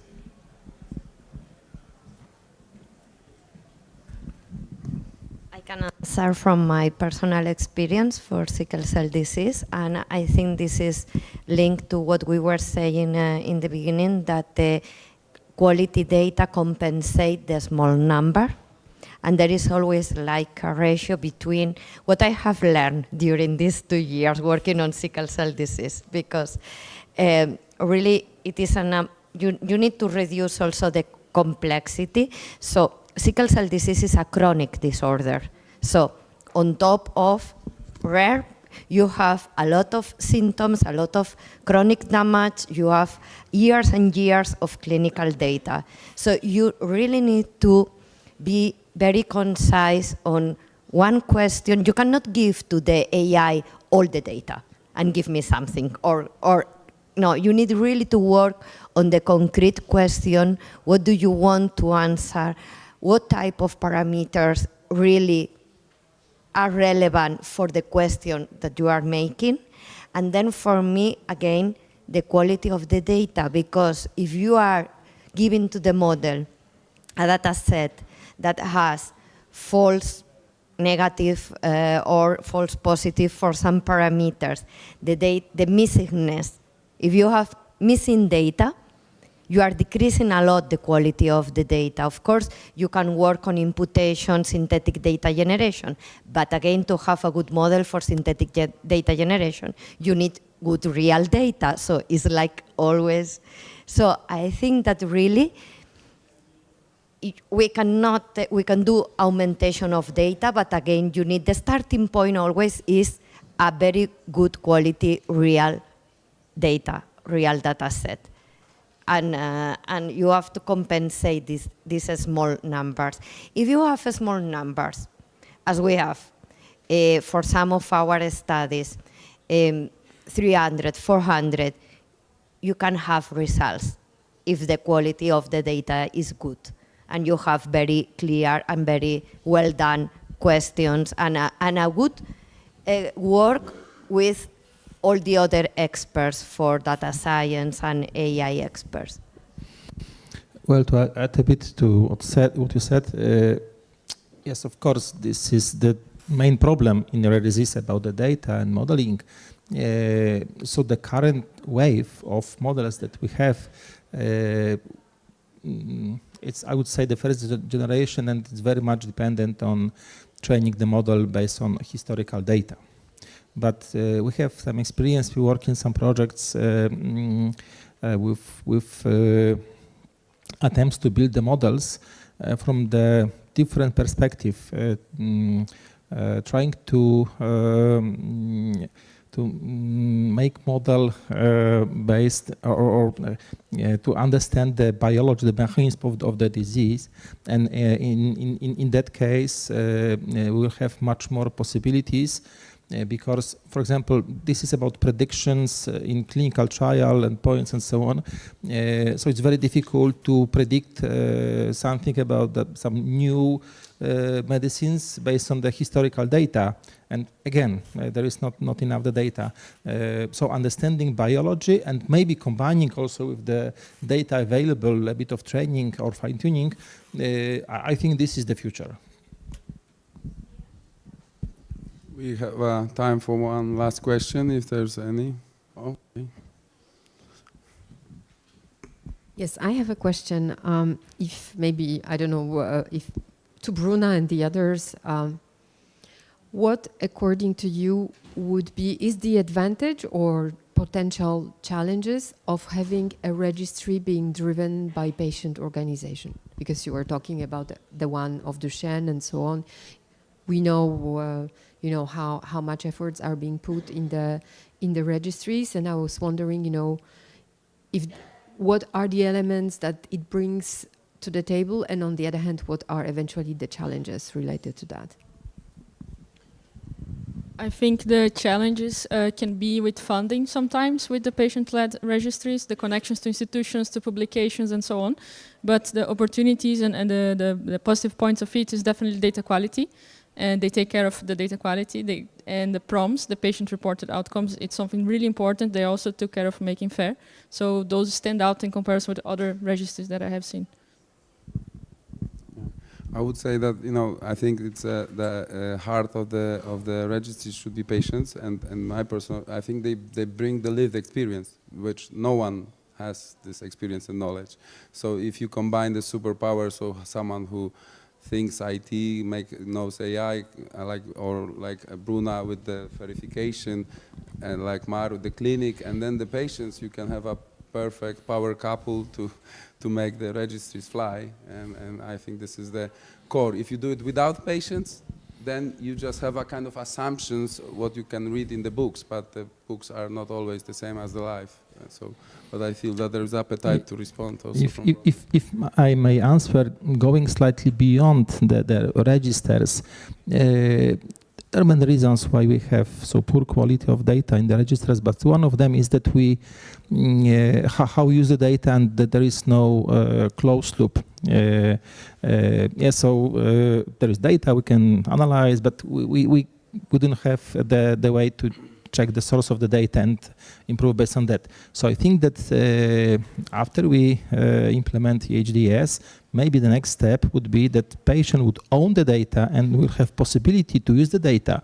And for example, if patient is getting his or her data and going for second opinion, looking for clinical trials or doing something, there will be natural feedback loop that this data should be good quality, because otherwise I, as a patient, cannot use the data in a proper way. So this will be the motivation for everybody in this loop to take care about the data, and this will be probably the Copernicus change in this area. Okay, so guys, I have bad news for you, because we are approaching the end of the session. So, but before we close, I would like to ask my co-panelists to say to point the one main challenge that is between full implementation of FAIR data and European Health Data Space, and your immediate response to that, and kind of recipe for overcoming. And of course, as always, you have a golden half minute for that, so make it smart and sexy. Tough challenge. So 2 challenges. One, I think, regarding FAIR is to know what it is and why it's important, and say collectively in Europe, okay, we're going for it, we know that we need it. And we are definitely progressing that. And the second is know what it takes to implement it, not only in the registries, but also in the whole infrastructure. And for that, I can say that an opportunity would be to put together our colleagues from the legal side and maybe update some of the process and documentations that we have that are so outdated on data sharing and not in data visiting. I would definitely start with that. So I said about the innovation, there is a hope, but the problem with the innovation is that healthcare is extremely complex. Sometimes it's very, very difficult to implement some changes, and it takes ages to make it happen. But of course, we are innovators. We have to find a way. So of course, we do things bottom up. We are making projects, showing results, educating, but also we created a project like a top-down approach with innovative health initiative and some key stakeholders, trying to have all the important stakeholders from regulators, doctors, patients, and of course innovators, technology people, support from governments, and we think that this is the solution to make these brave projects.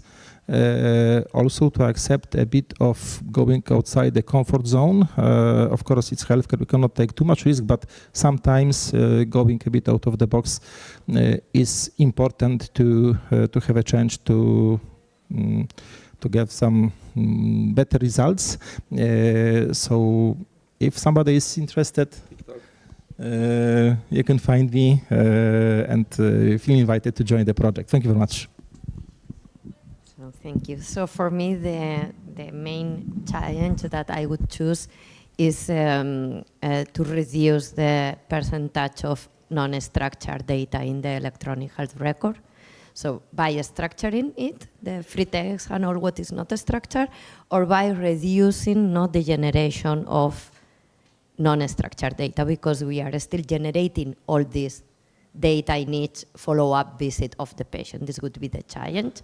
And I think that the opportunity is really the European health data space and all what comes with it, that is all this wave of digital transformation and federation, platforms, AI. So I think this is the moment really to bring together all the actors and the hospital managers, clinicians, and any other expert on this, on data, and bring them together for this digital transformation in the hospitals. And my one, I would say, challenge. I think the challenge is that there is a misconnection between all the stakeholders in the discussion and the meaningful dialogue. And especially from my experience from the regulatory point of view, I would say that the remedy would be start the early dialogue with regulators as possible. Whenever you have some idea, we would like to discuss it, even about the registries, because you cannot buy the time again. If time flow, if you made a registry and it's not working, then your data are not meaningful and the time is lost. So this is, I would might say, a recipe: start early dialogue with all stakeholders around the table and with the regulators included. So, guys, it was an extremely pleasure for me to chair this and moderate this panel. As you heard, I'm a big jazz fan, so please make me this pleasure. And I would like to thank my extremely well panelists, and it was a pleasure to chair this panel with you. So I will start, and this will be like a jazz. Listen. On the drums, Bruna dos Santos Veira, drums because they got the rhythm, and we have to have the rhythm of the fair. On the trumpet, the Manu Mar Pereira, because she's leading the band, like Miles Davis. And on the double bass, we have with Robert Ługowski, who is helping to keep the rhythm with the AI. And myself, thank you. I'm on the saxophone because I love saxophones. Thank you very much. And big thank you for you, the great audience. Thank you. Thank you very much, Tomek, and thank you to all the panelists.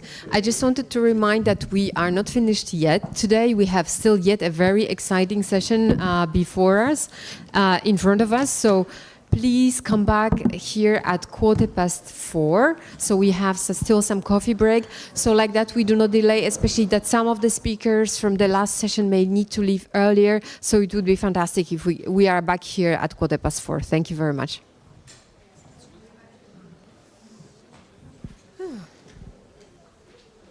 Nie wiem, gdzie go odłożyć, żeby wiedzieć, że to ten. A, okej. Czyli tutaj...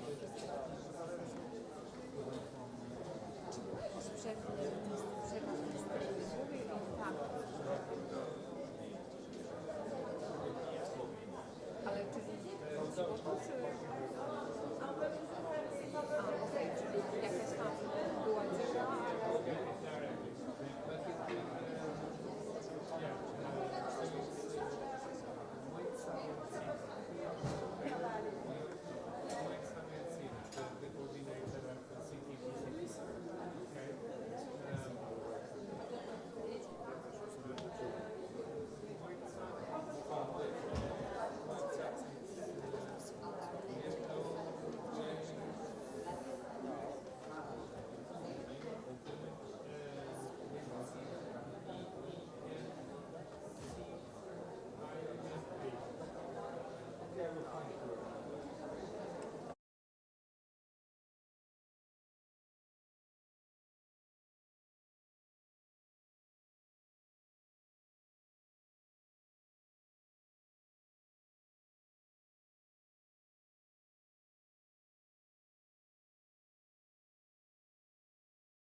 Can we bring everybody back to the room?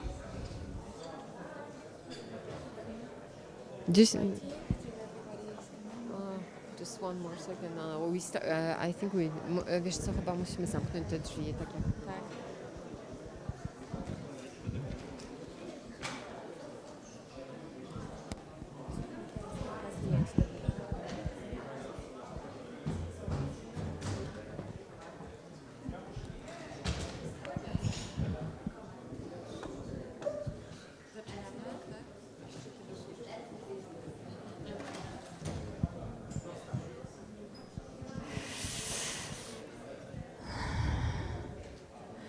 Ladies and gentlemen, we are just arriving at the final session of today's conference.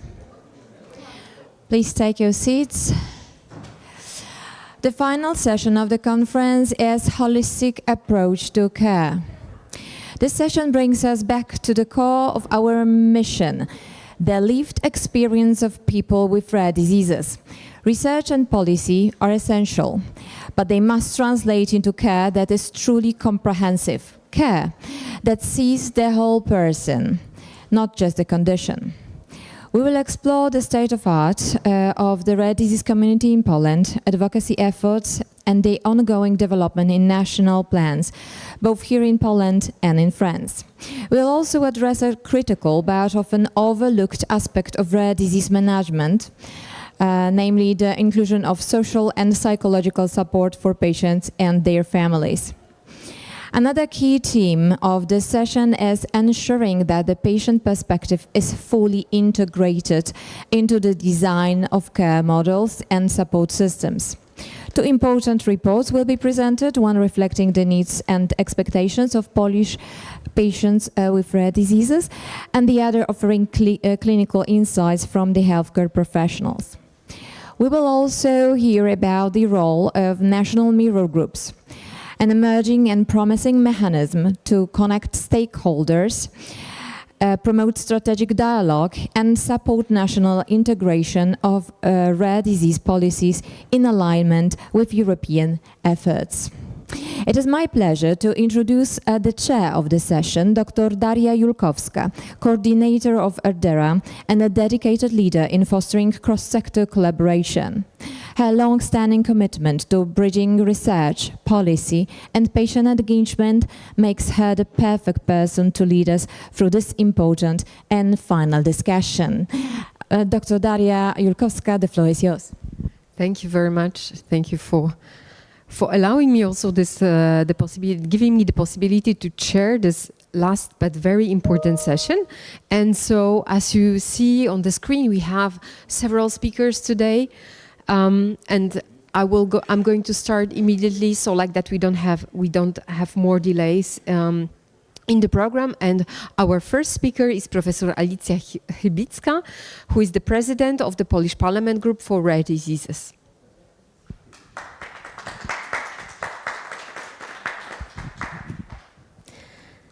Thank you very much. Thank you for a nice invitation. It's a great pleasure and honor to me to be part of such interesting conference.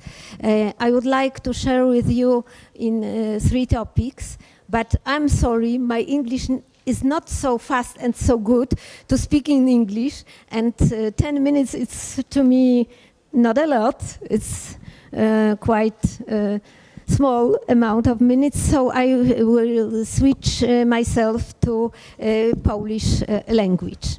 So I will start. So first of all, parlamentarny So the parliamentary team on rare diseases, and that is the Parliament Group for Rare Diseases, has been in operation for only 2 years, and I'm very happy about it because the achievements of the team are not a small thing. And I forgot about one more important thing. Mr. Stanisław Maćkowiak, who is from the very beginning, the person who take care of people with rare diseases. So thank you very, very much. There are a lot other persons, I mean professors, doctors, nurses, but he's from the very beginning, there was nothing. Powiem dlaczego, przejdę teraz na polski, dlaczego to takie ważne. Ja pracowałam w chorobach. Why is it so important? Because I worked with oncohematology for 50 years, which is not a short period, and over that period all children with rare diseases were directed to my department. Those were not hematological or oncological diseases, but Orphan was the only organization that could take care of them. So I'm going back to this parliamentary group on for rare diseases. This team held many sessions and discussed a lot of things, such as the problems with slow diagnosis, poor diagnostic testing, and we've managed to improve that situation. That is only because of the efforts of many people. The group only initiated the work and prepared the plan for rare diseases. Even in the previous term of the parliament, already plans were made, but they have not been put into practice. After reading through this old plan, we concluded that it is a very good plan, that it only required a slow correction. It was prepared in 2023 in the summer, so not a long time ago. And after those small corrections were introduced, the government adopted a resolution adopting the plan for rare diseases. And that was a very good, important milestone in this whole development. But the group handled everything, every aspect that are related to persons with rare diseases. And definitely, for me, the patients are always in the center of the focus. And when I was asked to take the role of heading this team, I was not really very keen to do that. But when I noticed that this group of patients, or maybe 1.5 million people, try to get proper diagnosis simply because the centers that we have in Poland only handle several different spheres, but we do not have proper centers that would focus on cardiology, hematology, and oncology, and so on and so forth. And we need not as many more probably centers. And I'm bowing to Minister Denkov, and I'm looking to you because I remember that Mr. Leszczyna mobilized you, and already a lot of good things are happening, going in a very good direction. And when we have the next meeting like this, I hope that the parents that write to me now, where should I go with my child with a rare genetic disease of the heart? Well, now I can only tell them that there is no such center, but this is exactly what we are trying to change. And this group convenes very frequently, and definitely many of team members are here. And also you write to me that you have a certain disease, and then I feed it into my computer, and I don't know where to go, what to do about it. There are so many diseases, but my practice is that to the new session of the team, I invite the group of parents who present everything they know about the disease already, and then we can enter it into our system. That's point 2. When my 10 minutes is over, please signal where I can go for hours about this. I'm a former academic teacher. So that was the point 1, the creation of the parliamentary group. So you can contact us. We convene regularly, and we push forward whatever is possible in the system.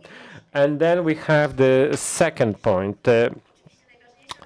Of course, the most important document in Poland is the constitution, but then we have laws, acts of law. And if we've never had an act of law devoted to people with rare diseases. Now we have already a draft, and we would like it to be a governmental act.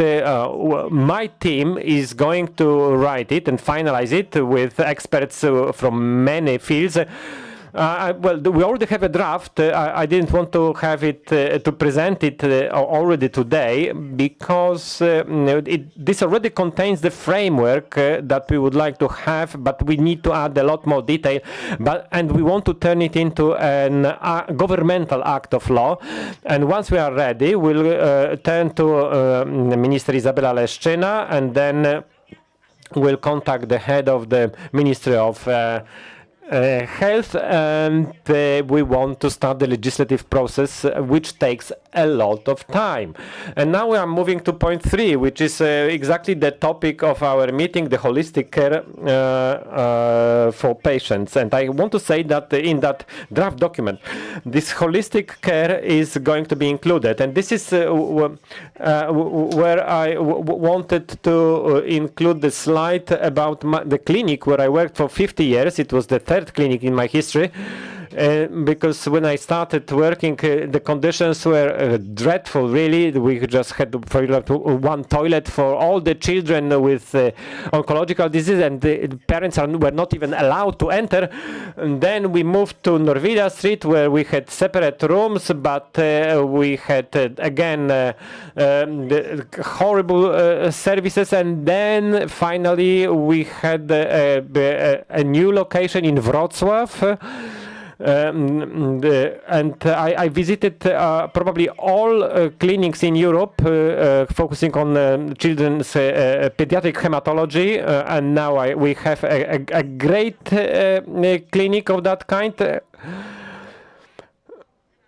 And in oncohematology, it is already possible to offer comprehensive care, but we also need to do the same for rare diseases. And definitely we need at least 44 new centers, and they need to be part of those European structures. So definitely a lot of work ahead of us, but necessary work. And now, what more of this holistic approach was included in that clinic? We have a hotel for parents because one parent sleeps next to a child, and every child has a bed. No, the mic is working. So the name of the clinic is the Cape of Hope, and really we give hope to families. Every parent has a bed next to a child's bed. They have the locker, a Murphy bed, in fact, and we also have a cooperation with a group of psychologists, and once the family arrives, those psychologists try to communicate and help parents and children, because when children are referred to us, this is a very difficult time for the family, even though we are all reaching almost 100% of effective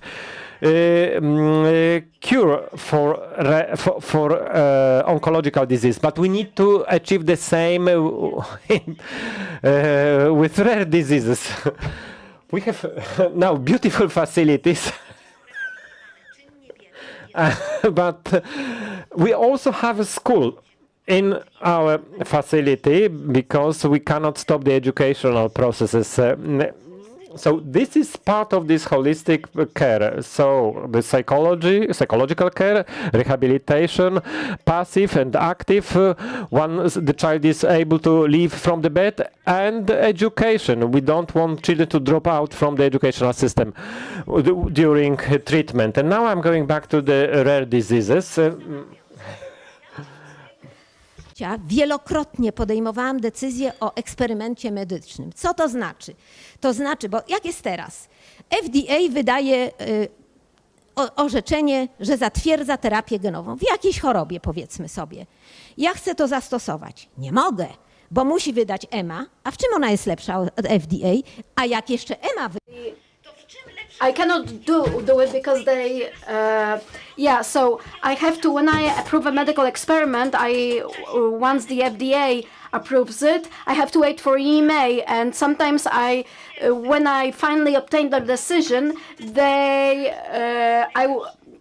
child would already be not with us. So I would take the dossier from the FDA, I would ask for the bioethical committee approval, then I would go and make it the so-called medical experiment. You know, the CAR cells in acute lymphoblastic leukemia. The United States asked us to use CAR T cells in Wrocław as the first center in Poland. Minister Miłkowski really tried to do their best. Then it was not refunded. We gathered money for 10 children. Those children still live. And where would they be if we had to wait for the funding? So this is a valid proof of how it is worthwhile to fight for every life for a child with a rare disease.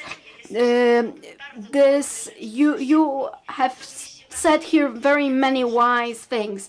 You have done a lot more than we have managed to do in Poland.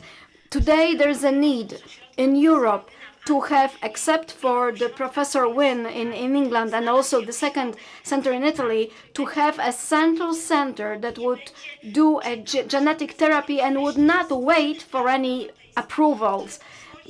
And we create a European law that only requires one approval, that a given therapy is valid, and not that it should take so much time. I'm speaking of children because this is my area of specialty. So many children have to leave this world. If they go to the other side, they cannot go back. So this time is very precious, and we waste it for tons of paper, for filling out forms. If the FDA has approved, why the hell do we need EMA? Why do the hell we need us? Take it, apply it, and save a life. A child's life, an adult's life has to become a priority, and the care needs to be holistic. Otherwise, this life is really bad. Thank you.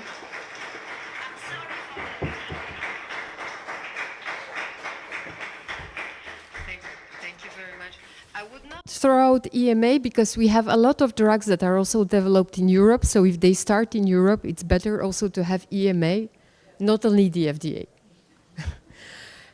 And our second speaker is Anne-Sophie Laboine, who is also the director of the Rare Diseases Mission at the French Ministry of Health. And she will tell us about how the situation is actually in France. Yes. Thank you. I'm very happy to talk also already today. And I wanted to be a little bit disruptive with my subject, with the holistic approach to care.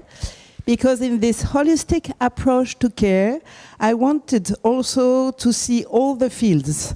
So to have an holistic approach also for the research, an holistic approach for the diagnosis pathway, an holistic approach for the data pathway, and also an interministerial holistic approach with the Ministry of the Research, the Health and the Industry in France. It's important that this holistic approach all these holistic approach are good for the care for the patient, because it's a rare disease field, and we know that we have a lack of treatment, lack of information, a lack of data. So that's why we need all these holistic way to work. So just a little reminder, but you were yesterday, a lot of you present.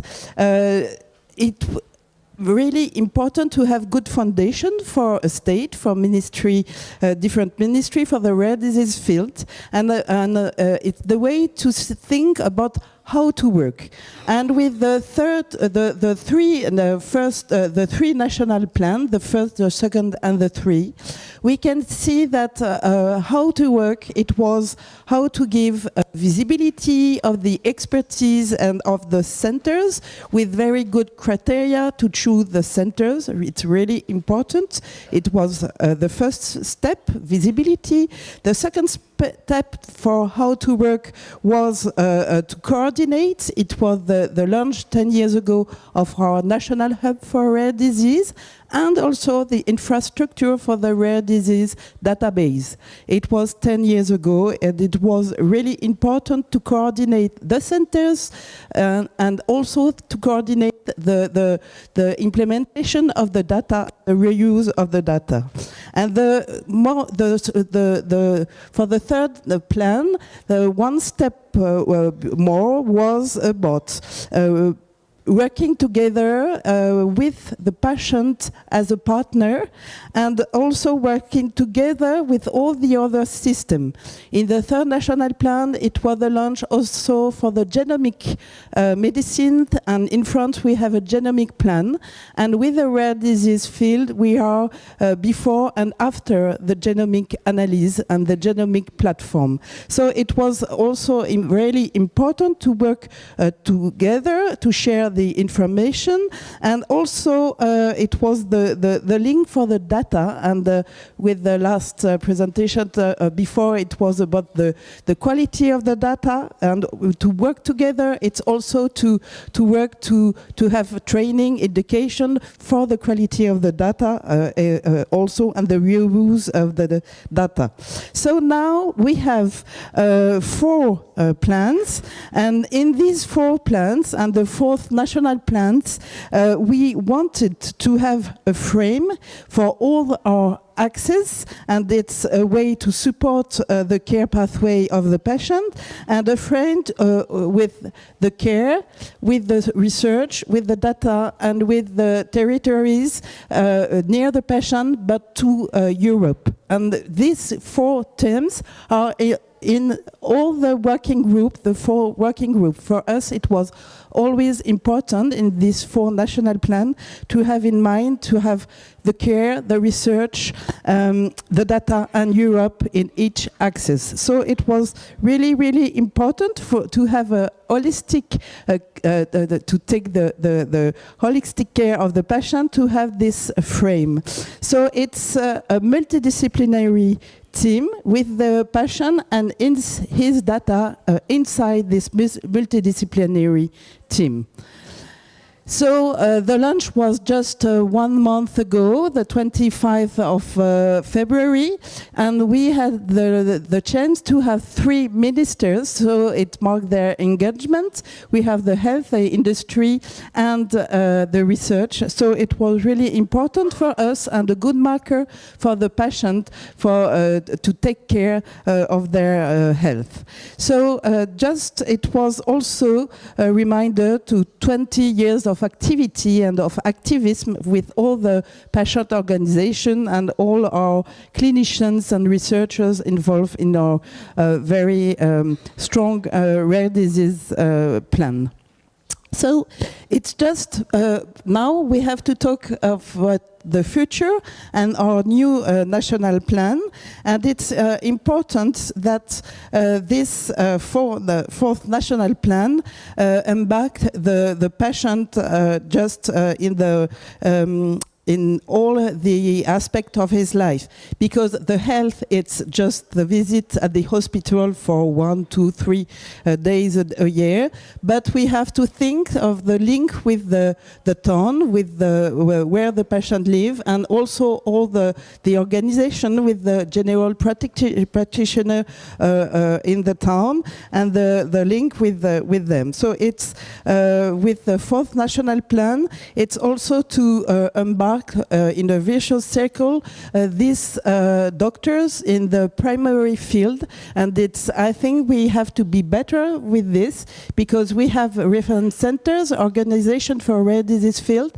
but before it's where we have lots of loss of time before the venue to the rare disease center. So in the 4th National Plan, we want to closely work with these doctors and to give them better information of how the rare disease is organized in France and how they can orient their patient to the hospital and after for the research. So it's to improve the life and the care process, and for this we are very structured with more than 600 reference centers. It's really important to have this visibility, and they are not all in Paris, of course. They are all in France and also ultramarine territories, and it's really important to strengthen the patient care pathway.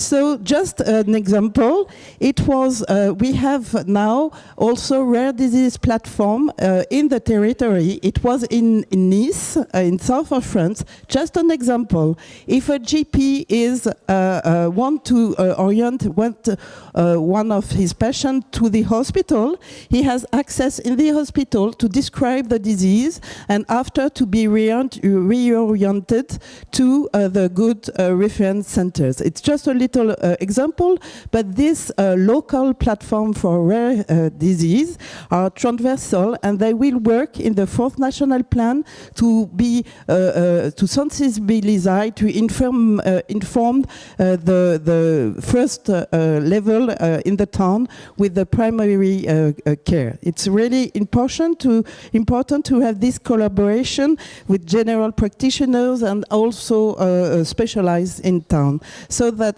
just an example, to have a holistic approach also to bring and to communicate all together. Our second target is really important also for the data.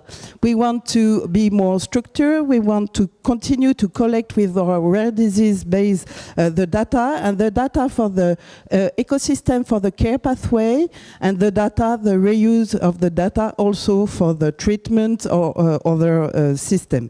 So for this, it's also to organize at the hospital. The infrastructure is really important. You have to collect, but you need also to have good infrastructure to collect this data and to ensure interoperability. We talk about fair data. It's really important to have fair data, to harmonize a tool, and to have a good coordination of the data, also to have a holistic care pathway of the data. With this data, one of our challenge for the second axe, it was diagnosis, and the third axe of the national plan, it's the treatments. And in the treatments, we wanted to have patient-reported outcome from the patient. For us, it's really important to have also all their data for quality of life during a clinical trial, for example, and we will develop in our 4th national plan also an app to collect patient-reported outcome. It will be very useful, and it will connect also with real-world evidence data, and we develop with the French HTA, a minimum data set for real-world evidence data. And now we had the first pilot, it was for ataxia Friedreich ataxia, the last drug, and they had a very good exhaustivity, 96% of exhaustivity of the registry. Because it was easy, this registry for real-world data was in the hospital, in the database usually used by the physician. So it was with the same code and very easy to use. And it seems very interesting. We will develop this for drugs and also for medical device in the 4th national plan. So the importance of the care pathway for the data, it's really, really important. And the last one, in the 4th national plan, we wanted to underline also the link with the biobanks, the data and the biobanks. It was a little the poor parent in the other national plan, and it was we want to strengthen the biobank and to improve the link between the data and the biobank. For us, it's important, and in this last axis, it's really important also the work with Jardin. I manage with Marco Roos in Netherlands the work package 8 of Jardin about data management, and we want to connect our collection of data at the national level to ERN registries and to have in mirror the ERN registries in our national data bank.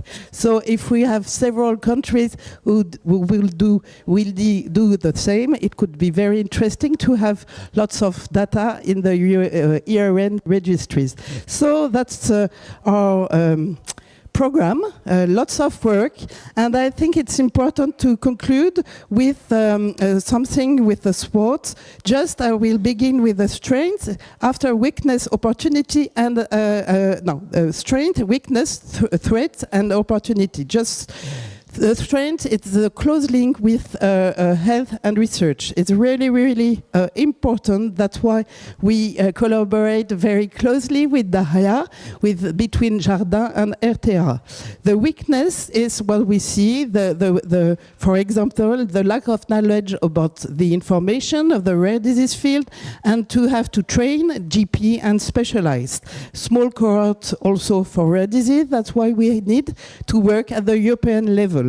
For the threats, it's also to have a lack of politics of interest. Yesterday, I underlined the importance to have this policy tackled at the very top of the minister, because it's so important and so complicated. It's complex rare disease.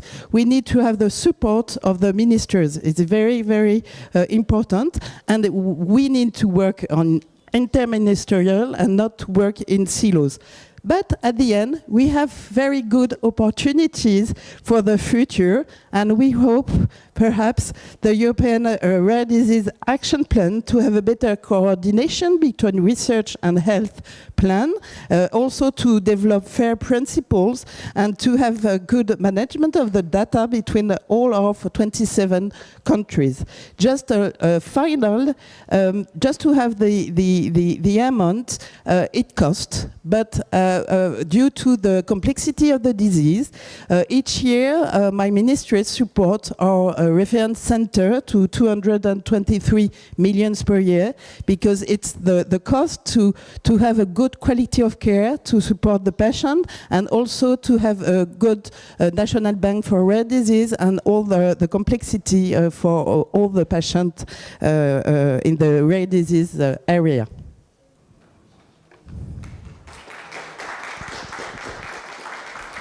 Thank you very much, Anne-Sophie. Since you may be running away in a moment, no? 20 minutes. Ah, you still have. But if there are any burning questions, immediately to Anne-Sophie, so to make sure that we have time before there is anything. I was really impressed yesterday by your presentation. So I think we have to work all the countries, your countries, together. Thank you.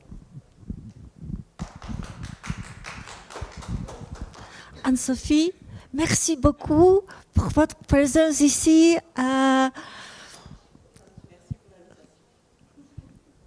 Merci. Thank you very much. Thank you very much, Anne-Sophie. Well, if there are no burning questions, then I propose that we move forward. And our next speaker is Vinciane Quidbach. And so she is a public health and policy research project manager at the European Brain Council. You need the That's right, otherwise it will be difficult. Dzień dobry, good afternoon, everyone. Thank you for the very kind invitation. It's a pleasure to join you today to speak about holistic care with a specific focus on the socio-psychological support for people living with rare brain diseases and their families.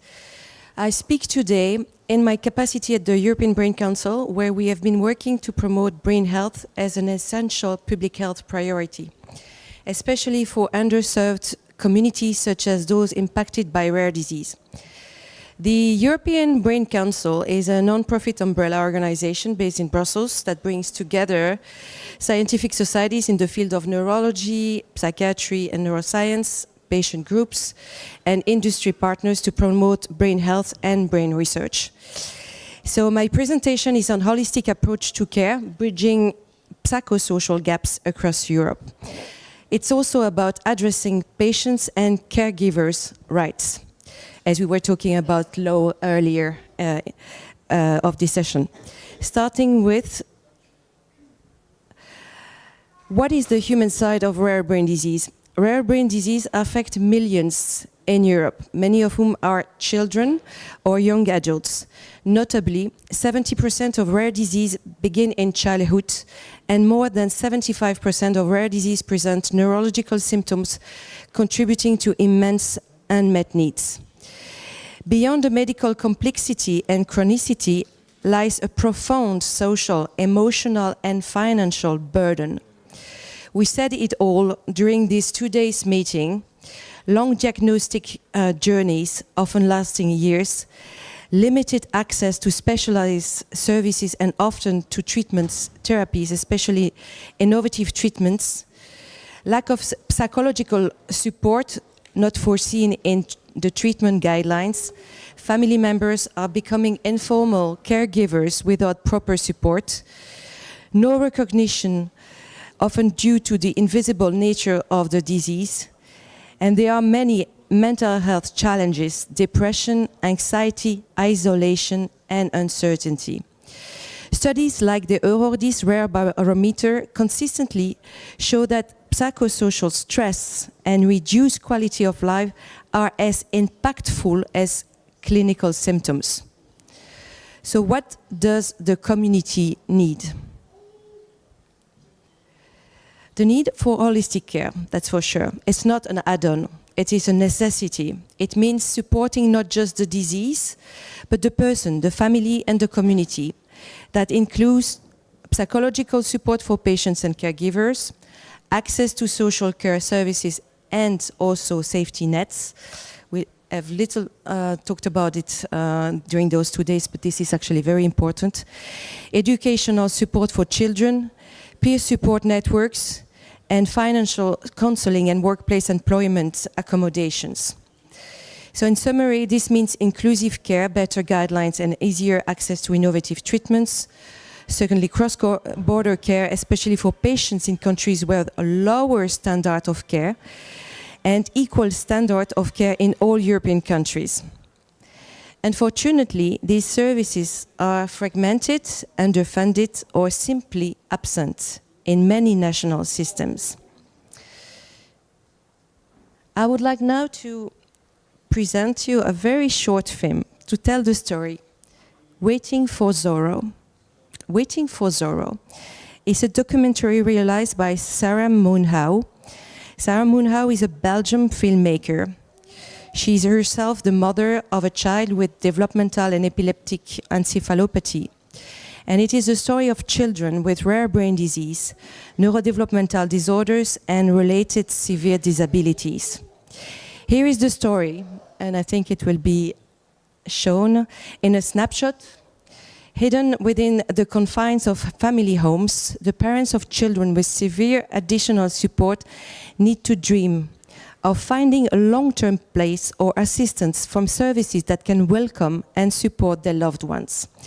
While waiting, they try their best to face up and respond to the complex and everyday challenges. It is within this daily context of adversity that the film follows the compassionate and inspiring work of Lucas, so-called Zorro, a specialist in supporting and helping young people with disabilities as well as their families.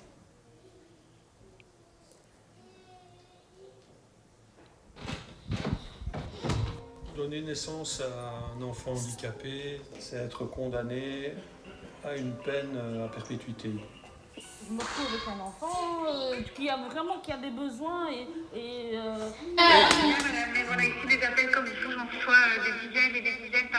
De plus en plus d'enfants naissent avec un trouble du développement qui aura un impact sur leur autonomie. Mais l'offre de soutien ne répond pas du tout aux demandes croissantes des familles. Depuis 20 ans, il n'y a plus personne qui est rentré.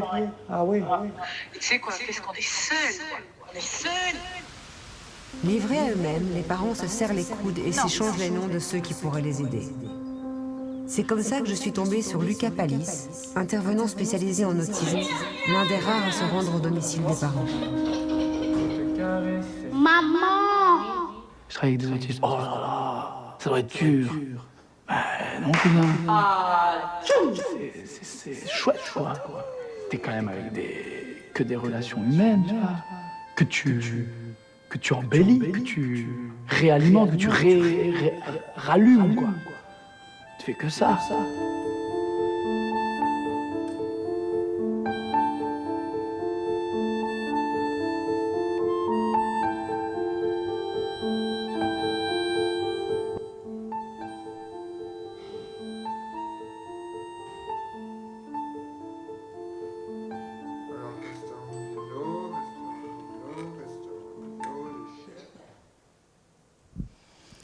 Yeah, this is actually universal language, and I'm sorry that it wasn't translated with subtitles in Polish, but I think it says it all. This documentary was shown during our EBC Rare Disease event this year and is fully revealing.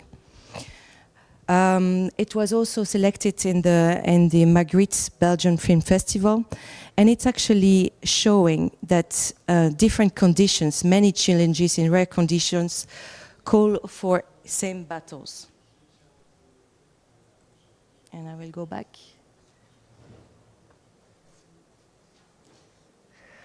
That means that, of course, when we talk about same battles, wider public policy support, definitely, and I think that parents and caregivers will say it loudly, shared decision making, consistent and uninterrupted knowledge building.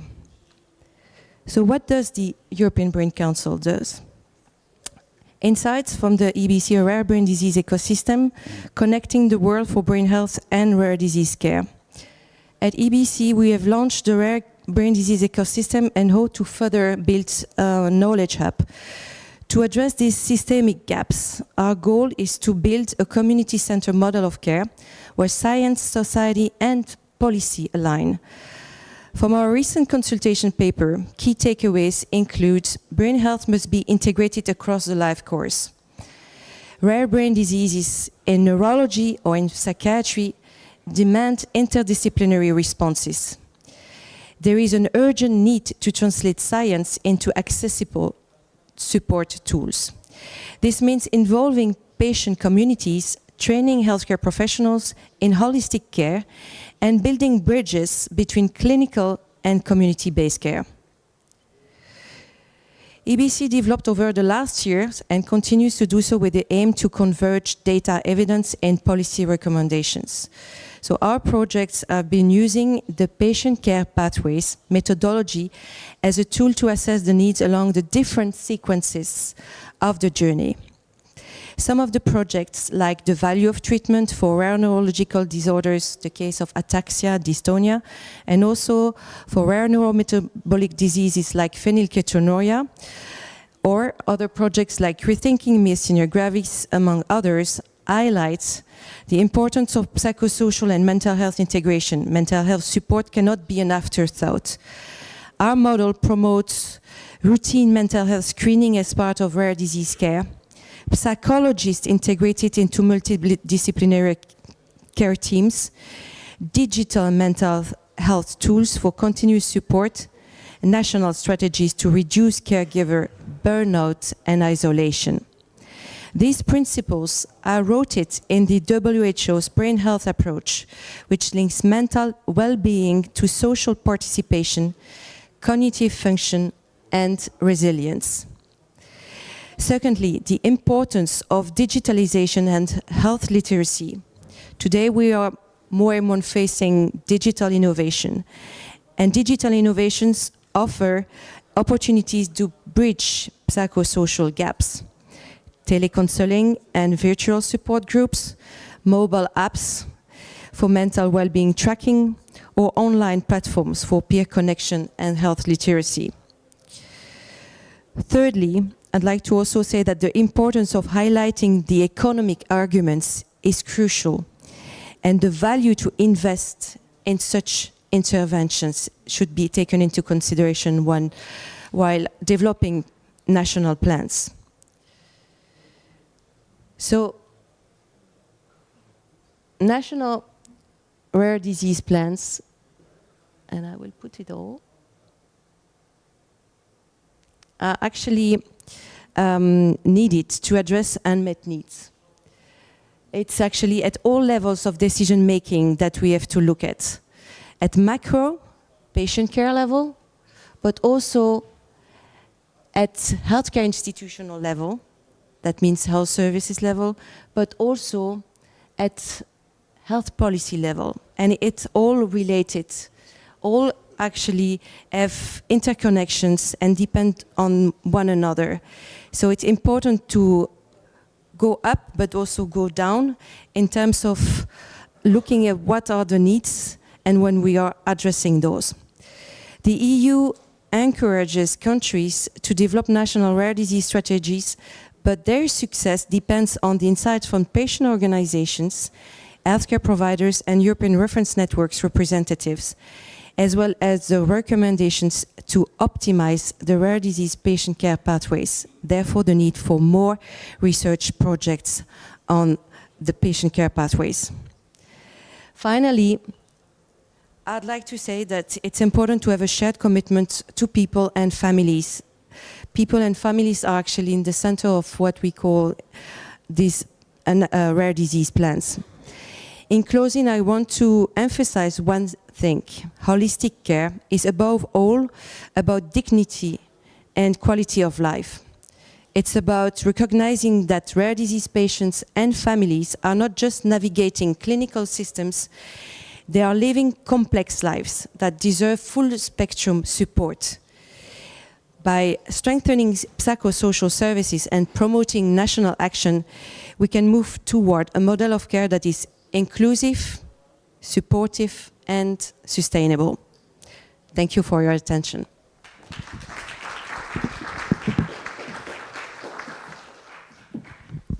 Thank you very much, Vinciane. Any burning questions for now?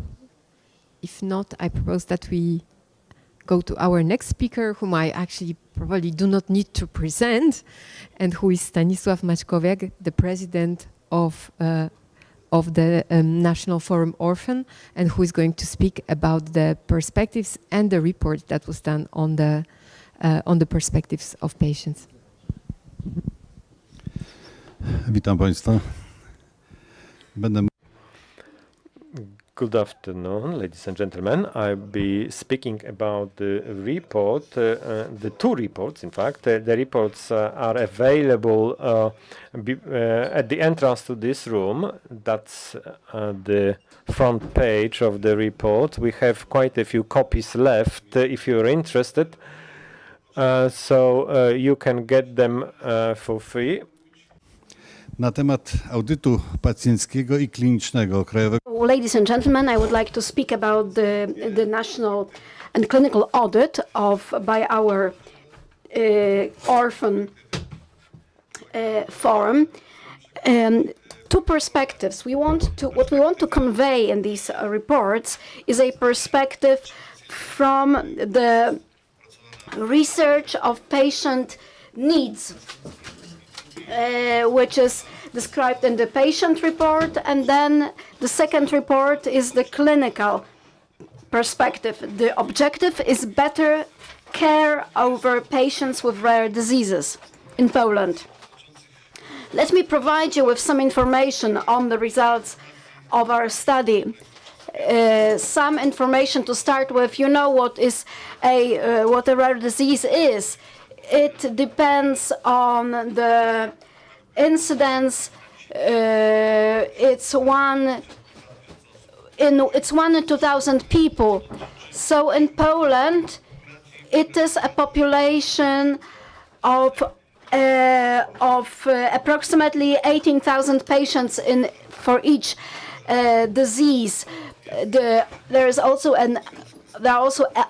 ultra rare diseases, 1 in 50,000, which approximately have a population of 740 patients in one disease. The basic element of our research was that the organizations we surveyed took part voluntarily. So we implemented a cross-cut comprehensive survey, and we were showing real problems and real needs of patients with rare diseases. So the research, the survey we conducted is a unique thing in Europe. We are one of the few countries where such a survey is conducted, and we have to rely on real-life data, the data we have evidence for. These reports have been prepared by us since 2021. That's already the 4th edition of the reports. In the year 21, we had 30 patient organizations. Then the number gradually increased to 47, and then 56 organizations in the year 2024. Our community is developing quite fast because patients see the effectiveness of our activity. We now have 83 organizations in our forum. The 4th edition of the audit was conducted in July and August, and it was divided into 6 different categories. They included the access to refunded, to reimbursed medical devices, diagnostics, the care optimization, also social care and education. And we are talking about the reimbursement access, so services reimbursed with public funds. And now very specific results of surveys. 100% of patient organizations rated that our audit is a very good tool for examining the needs of patients with rare diseases. Also, 100% of organizations stated that in Poland, that rare diseases should be one of the priorities for health priorities for the Polish presidency and also in all European activity. 72% of organizations said that the situation of people with rare diseases has not improved since the rare disease plan came into force in systemic terms, because we prepared a draft paper with solutions, but it's never been implemented. 70% of respondents indicated that they know an information platform.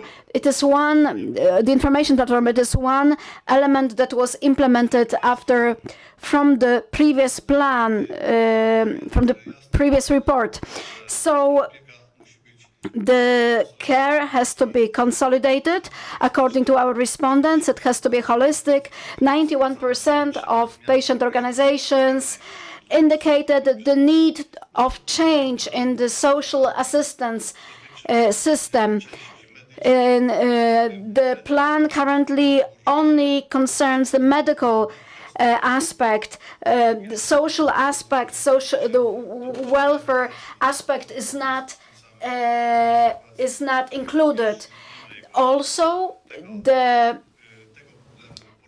this is not present in the rare disease action plans. Also,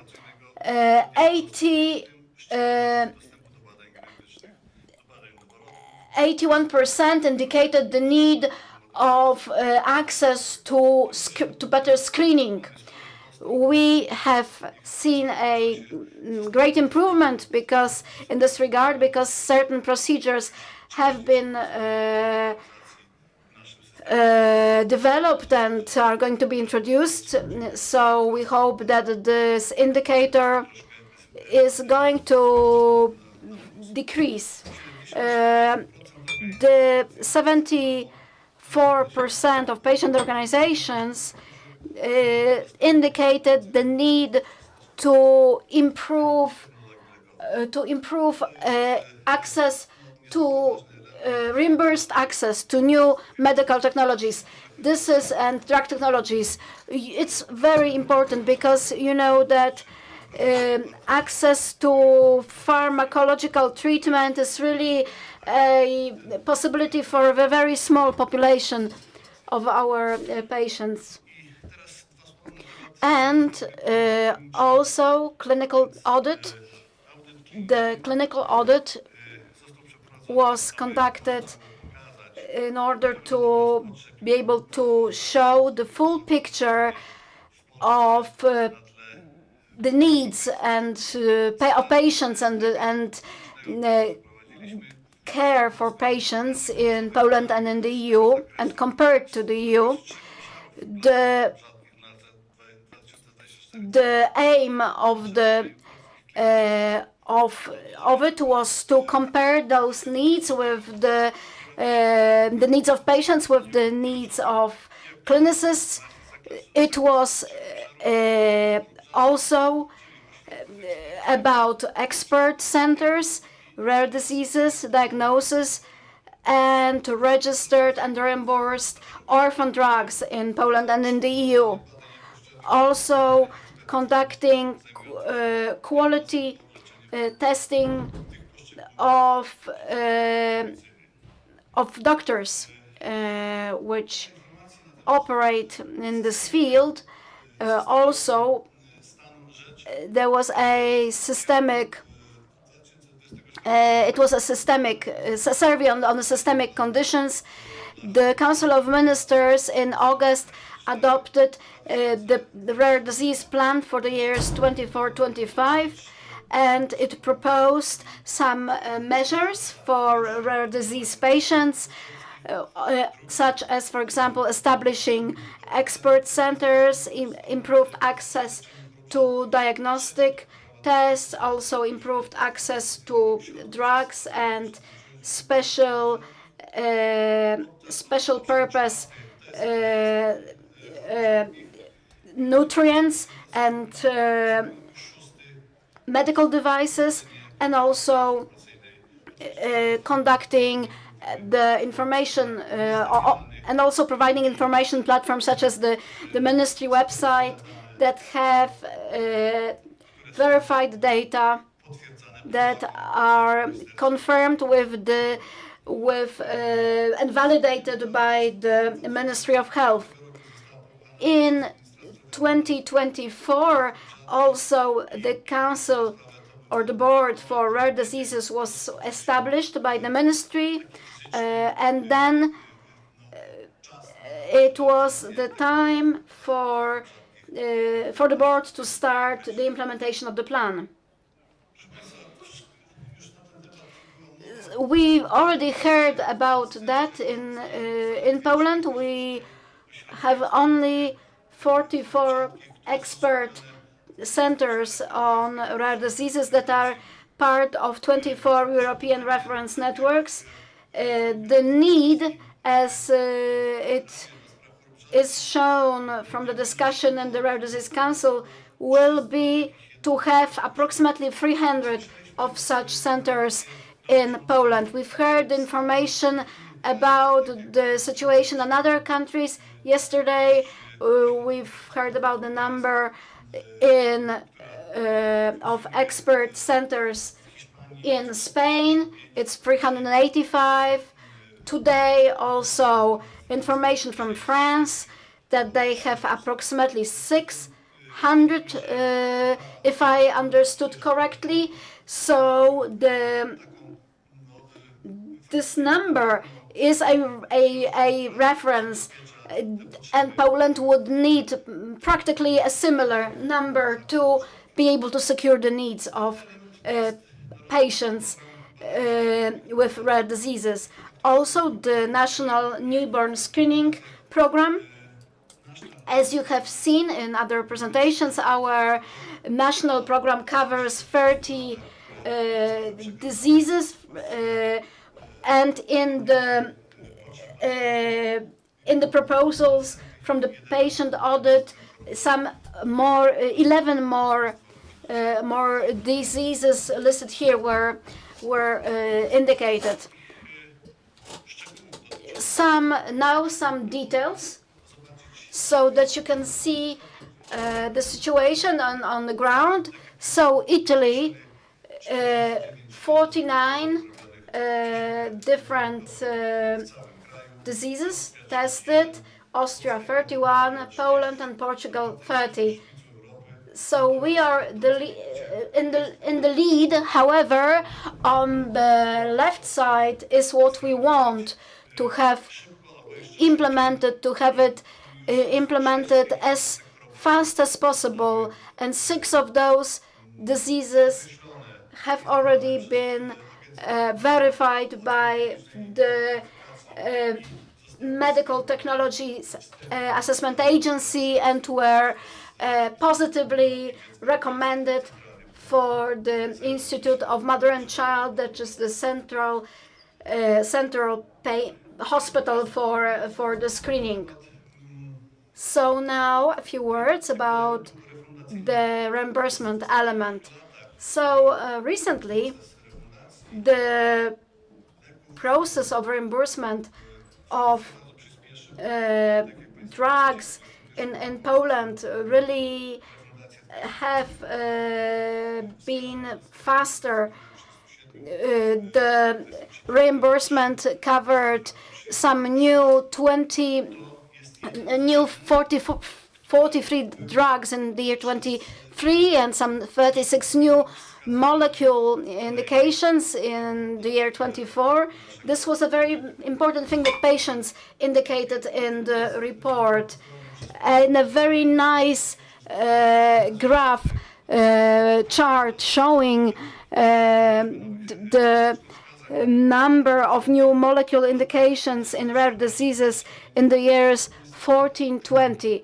So you can see the orange bar shows the percentage of reimbursement, positive reimbursement decisions. So we are really catching up with Europe, and I hope that soon we are going to really catch up with the European level, and we are going to reach the maximum, the range of drugs that are approved for rare diseases. And that is another beautiful graph, the number of registered orphan drugs in all EU member states in the period 2003-2023. So you can see the level is not maybe as we would like it to be, because that's only 18.8% of all drugs registered are only drugs for people with rare diseases, but we would definitely like the European involvement to be higher, to offer treatment at a definitely higher level. One more graph showing the quantities of drugs that are offered for different indications, that is rare diseases. So according to European Drug Agency, European Medical Agency, EMA, over 200 orphan drugs were registered, 240 orphan drugs were registered for 162 rare diseases. So we can obviously see that that's 2.7% of rare diseases only have some registered treatment, and so those are the diseases where you can get any offer of pharmacological treatment on the market. So definitely not like in chronic diseases that you have a whole range of treatments available for each and every single one of them, and you can adjust the process of treating to individuals. And after the clinical audit, we came to the following conclusions: that 100% of clinicians who deal with the diagnosis and treatment of rare diseases on a daily basis fully support the directions of change specified in rare disease plan for the period 2024-2025. So in practice, this plan stipulated everything that should be done in order to at least at the level of medical treatment, so that to ensure some kind of care for people with rare disease. And 100% of clinicians recommend establishing rare disease expertise centers. So works are already in progress, are almost finalized. The only element that is hindering the deployment of that center are issues related to legislation. But as we heard from Madam Minister, the legislative work is also almost complete, and in the nearest future we should see the proper legal basis to be available, and we should have a possibility to appoint those expert centers. 80% of clinicians recommend expanding the newborn screening program. You saw the conclusions from the patients' organizations audit, and you could see that the list of at least 11 diseases that urgently need to be taken care of. That is why the opinions from clinicians are completely convergent with those of patients. Again, 80% of clinicians recommend expand reimbursement of new active substances registered in the EU, and expansion of reimbursement indications for already reimbursement drugs in rare diseases. And well, people with who see the need to expand the reimbursement or introduce new reimbursement are really the best friends of people with rare diseases, and that's the conclusions that I would like to end my intervention with. But the studies that we have conducted in relation to the needs of people with rare diseases will continue, and we'll try even this year to expand the involvement of clinicians in the audit, so that the results that we obtain contain hard data that would could constitute the basis for proper decision making in this respect, in order to speed up the progress in the development of care for people with rare diseases. Thank you very much for your attention.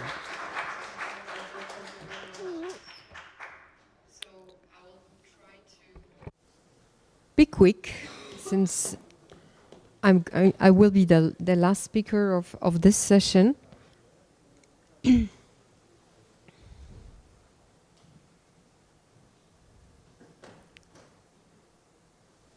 if we can go to the presentation. Okay, great. Thank you so much. So I'm going to speak about the national mirror groups that we are creating under the ERDERA umbrella. That I think, and obviously they are not a solution for everything, but we believe that they can be a great tool to help the national communities to advance, let's say, in the building of their coherence and strategy, and also integration of the different aspects at national, European, or even international scale. So before I'm going to start speaking about the about national mirror groups, just a very quick reminder about ERDERA, and probably some of you, or maybe even the majority of you, were there yesterday. So I would like to just remind that ERDERA is a program of that stands for the European Rare Disease Research Alliance, and it has three main goals that are underpinning the overarching mission.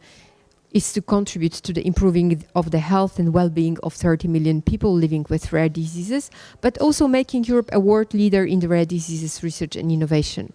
And so this is organized around three main goals: the acceleration of diagnosis, the acceleration of the development of therapies, especially for the diseases without approved options, and finally better understanding of the impact of rare disease on patients, families, and society to improve the quality of life. And I think that the work that has been presented and that is being done by the National Forum Orphan about the audits, it's something that is also a very important element that can bring light into this kind of, or the input into this kind of data.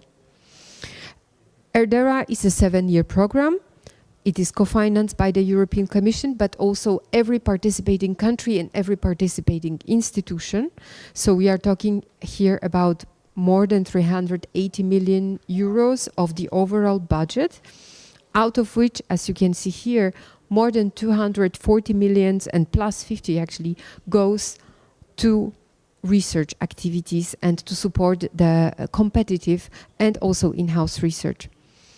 Since it is a program that requires or creates the ecosystem, also the ecosystem that supports the rare diseases research, it is extremely important that all types of stakeholders are involved in it. And so this is what is the case of ERDERA, where we have the representation of the national funding bodies. For example, NCBR is part of the also of ERDERA, but also the ministries, patient organizations, research institutes and hospitals, as well as infrastructures and small and medium enterprises and industry.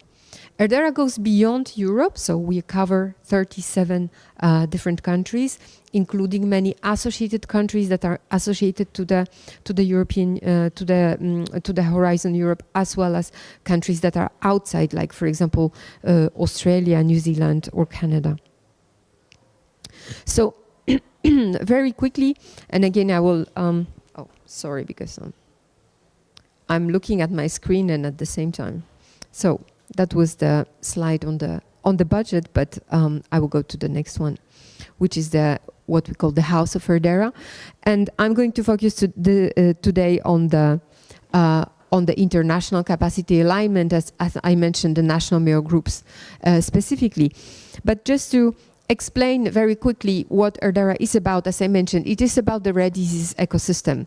So what you have inside of ERDERA is, of course, the main activities are research, and so we have the part that is dedicated more specifically to the rare diseases competitive funding, which means that we provide different types of funding for rare diseases in terms of joint transnational calls, but also we are going to open next year the call on clinical trial. We also have a very nice scheme that is dedicated to the supporting of the networking for the knowledge sharing.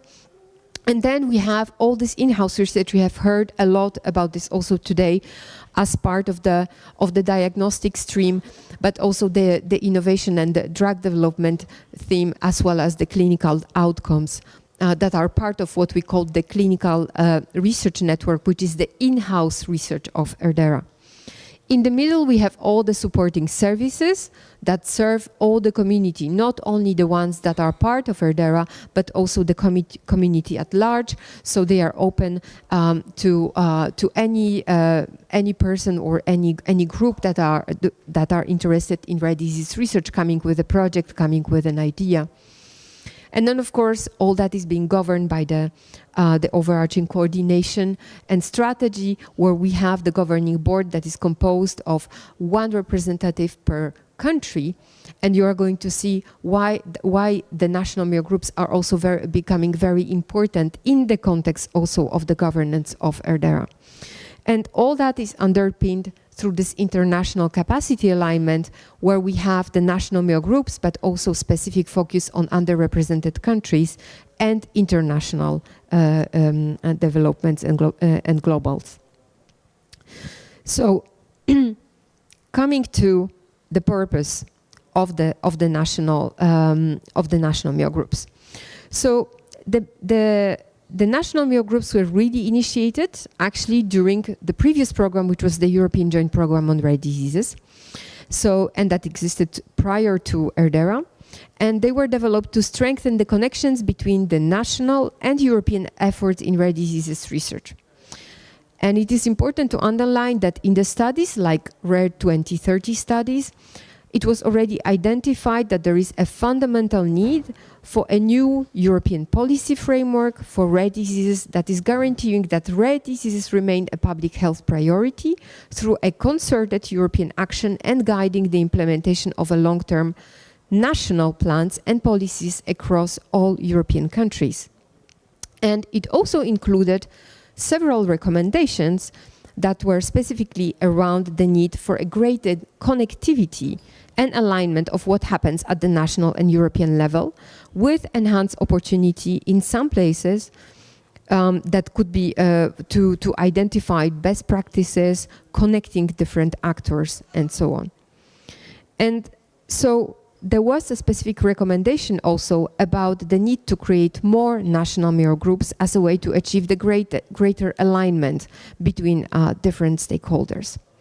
And so in the European Joint Program on Rare Diseases, we developed first the 4 pilot national mayor groups in France, the Netherlands, Portugal, and United Kingdom. And we were able to demonstrate the added value of these groups for both EJPRD, but also for the strengthening of the internal cooperation at national scale. And that is why when we were building the concept of ERDERA, we made sure that the national mayor groups are created in each participating country and that they are an integral part of the initiatives and are also supported with the dedicated funds. So the objectives of the national mayor groups for rare diseases are, on one hand, to identify national needs that could be discussed and addressed, if possible, within the framework of ERDERA activities, and on the other hand, to promote national alignment with the European Rare Disease Research Strategy, but also additionally the lessons learned and the best practices that are gathered by each country and can be shared with the others. So each national mayor groups, it is recommended that it should be composed of the representatives of different types of stakeholders, so the research community, the patients community, but also the national authorities, funding bodies, as well as the industry, so that the national mayor group can really represent the entire rare diseases research community in a specific country. So this is just to show you what is the current status of what we have in ERDERA and the development of the national mirror groups. And you can see here in the dark green that these are the countries that had the initial 4 national mirror groups that were developed already under the umbrella of EJPRD. Then you have in the medium green 7 national mirror groups that were developed during the last years of the European Joint Programme on Rare Diseases. And then if we move to the time frame of ERDERA, we can see in yellow. So the first in the light green, the national mirror groups that were developed during the first months of ERDERA in Ireland, Sweden, Latvia, and Spain.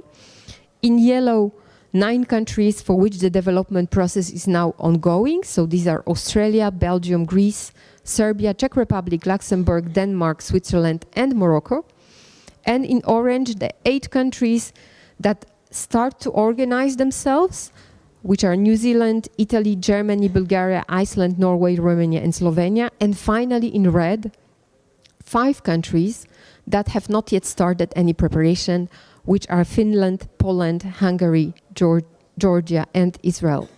So as you have heard, Poland Actually, is among the countries that do not have yet that did not initiate the work on the creation of the national mirror group as part of the ERDERA work. And so I hope really that this meeting will be also instrumental so we can push this forward, because I think that everything is in place to do so. So very quickly, the ERDERA in ERDERA we have this dedicated work package which is called the National Mirror Groups Promotion and National Alignment, and it has 3 main tasks. The first one, fostering on the creation of the national mirror groups, and actually it's about the development of the models, the guidelines that can serve to set up the national mirror groups in different countries. The second one is about the deployment of operations of the national mirror groups, and that covers all the activities and the responsibilities of the national mirror groups that I will detail in a moment. And the last one is on the what we call the animation of the national mirror groups and synergies, because of course there will be development at the national level, but the idea is also that there are interactions between different national mirror groups, and that includes sharing of the knowledge, but also organization of the general meetings and workshops that can gather the representatives from the different countries. In terms of the responsibilities of the national mirror groups at national level, as you can see here, and I mentioned, the first thing is to really unite the rare diseases research community and the rare diseases community in every territory. That means also bridging the gap between national or regional rare disease activities and expertise and the international level. And when I say international, that means, of course, also European, that is being included in that.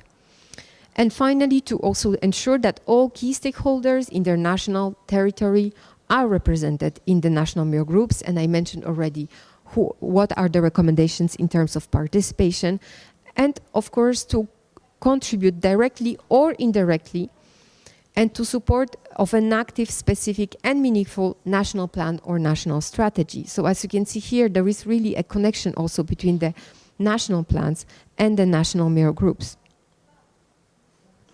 I was talking about the governance because I think it is important to understand that the governance and the advisory level of ERDERA, where the national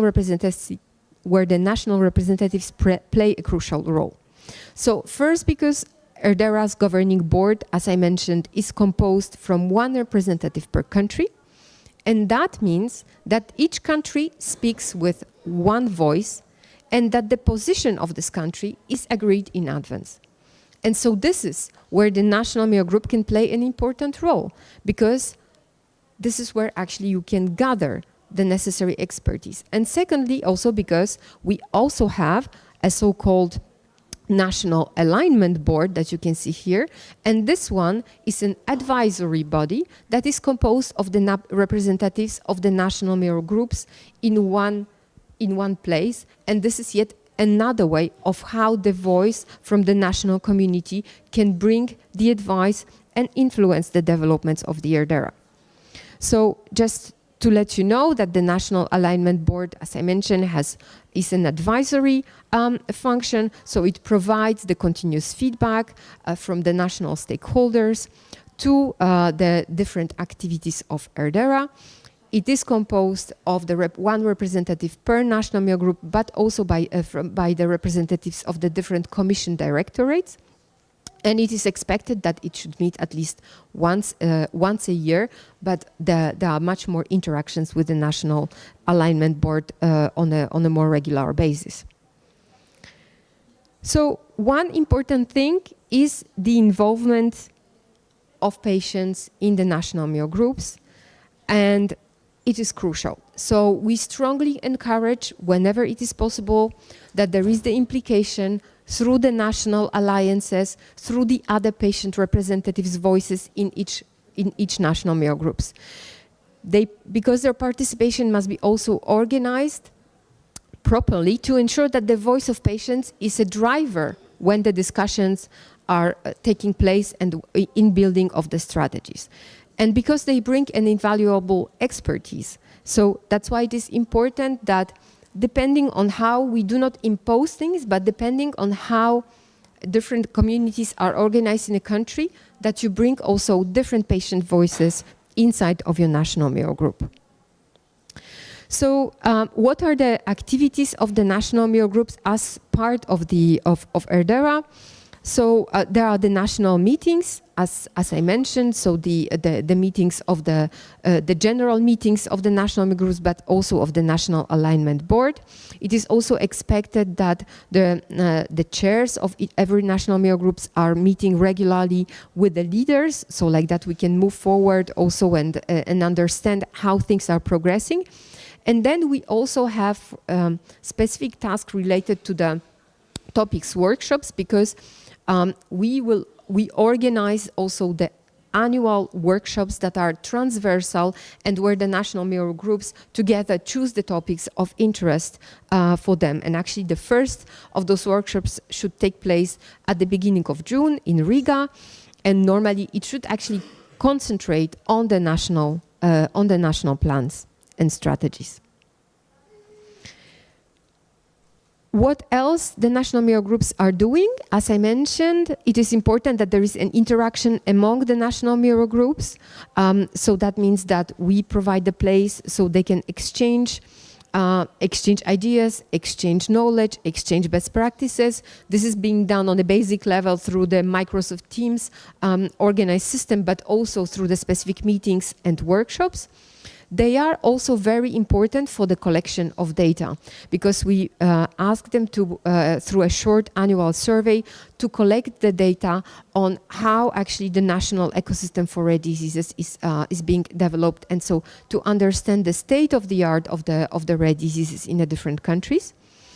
They help, of course, to share the ERDERA's work, because the voice coming from the national communities and the national MEO groups is being fed into the annual work plans of ERDERA. And finally, we also have the train the trainer activity, where we provide transversal trainings at the ERDERA level that are then implemented at the national level with the help of the national MEO groups. Very quickly, it is just about the data, so you can understand what kind of data the national MEO groups help us to collect. So, for example, the number of related to the national MEO group itself, the number of members, the number of national meetings, what are the outputs, and so on. So, the activity of the group itself. Then we collect also with them the trainer needs and priorities, and finally the data on the national status quo. Through a different types of topics and data. So about the diagnostics, for example, the status of the diagnostics, the status of the therapeutic development, and the status of the research activities in different countries. So this is my final slide on the responsibilities of the national MEO groups leads, because you will be thinking, and I hope this will trigger the gathering about organization of the national Miro group in Poland. And that means that you will be deciding on who should be in and also who should be leading. So I just wanted to underline this, that the national Miro group leads are extremely important. We are talking here about the legal entities and persons, because it must be a legal entity. But that means also that the persons who are involved, they organize the meetings, they help with producing the reports, they help also with the organization of the different activities and representation in the National Alignment Board. They share relevant communications and so on. So it's a real role.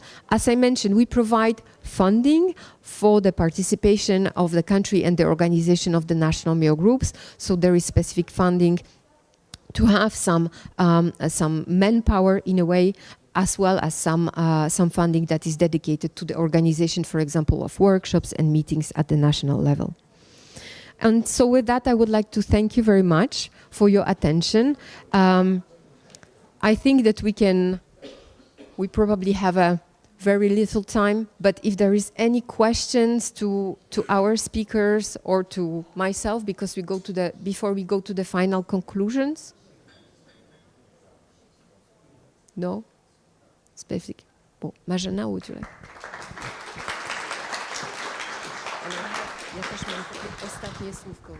Thank you very much, Daria, for this excellent presentation and moderating. So, ladies and gentlemen, as we come to the end of today's international conference on rare diseases, bridging research and care for patients, I would like to express my heartfelt gratitude to each and every one of you for your presence, for your passion and your commitment to rare disease community. Throughout the day, we have explored many dimensions of rare disease care, from diagnosis to data, from therapies to policy, and most importantly, the real lives that connect them all. We have seen how far we've come, and we have been reminded of how much we can still achieve together. This conference has shown, once again, that rare diseases are not just a medical issue, they are a societal challenge that demands a unified, patient-centered response built on compassion, knowledge, and sustained collaboration. We are proud that this event has been organized as a side event to the International Conference towards an European Action Plan of Rare Diseases under the leadership of the European Economic and Social Committee and held under the auspices of the Polish Presidency and the patronage of the Polish Ministry of Health. At this very moment, allow me to express a special and sincere thank you to Madam Minister, Professor Urszula Demkow. Her personal engagement, vision, and determination have been instrumental in making this conference a reality.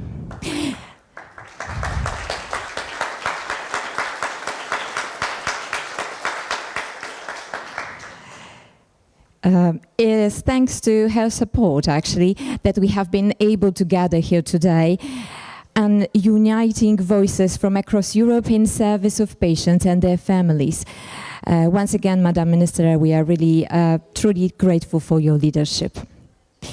And I would like also to thank our organizing partners, EURORDIS, National Forum Orphan, ERDERA, the Polish Medical Agency and the Medical University of Warsaw for the close collaboration and dedication in bringing this event to life.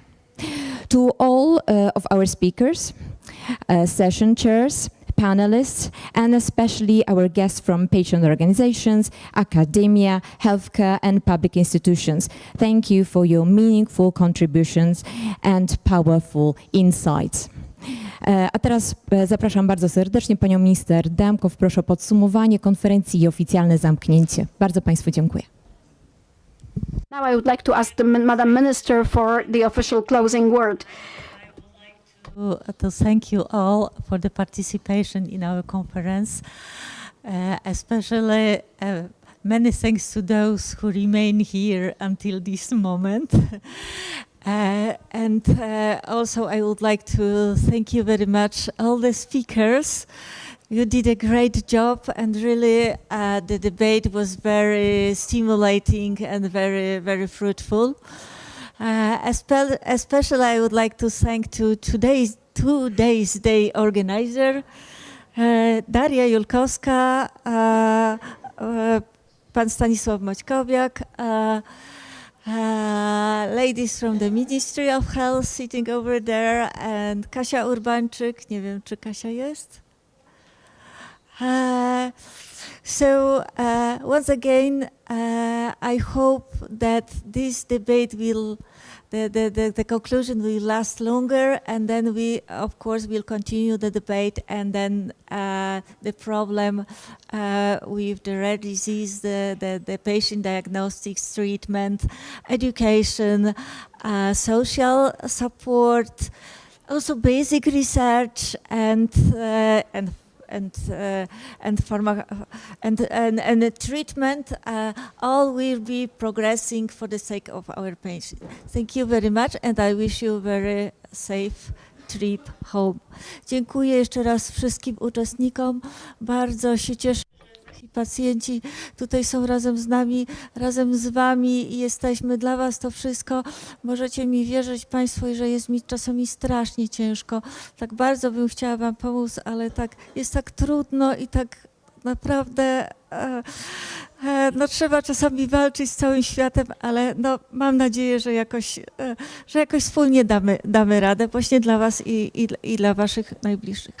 Merci beaucoup pour tous les francophones. Vous êtes ici? On vous voit. Merci pour être ici avec nous. Merci.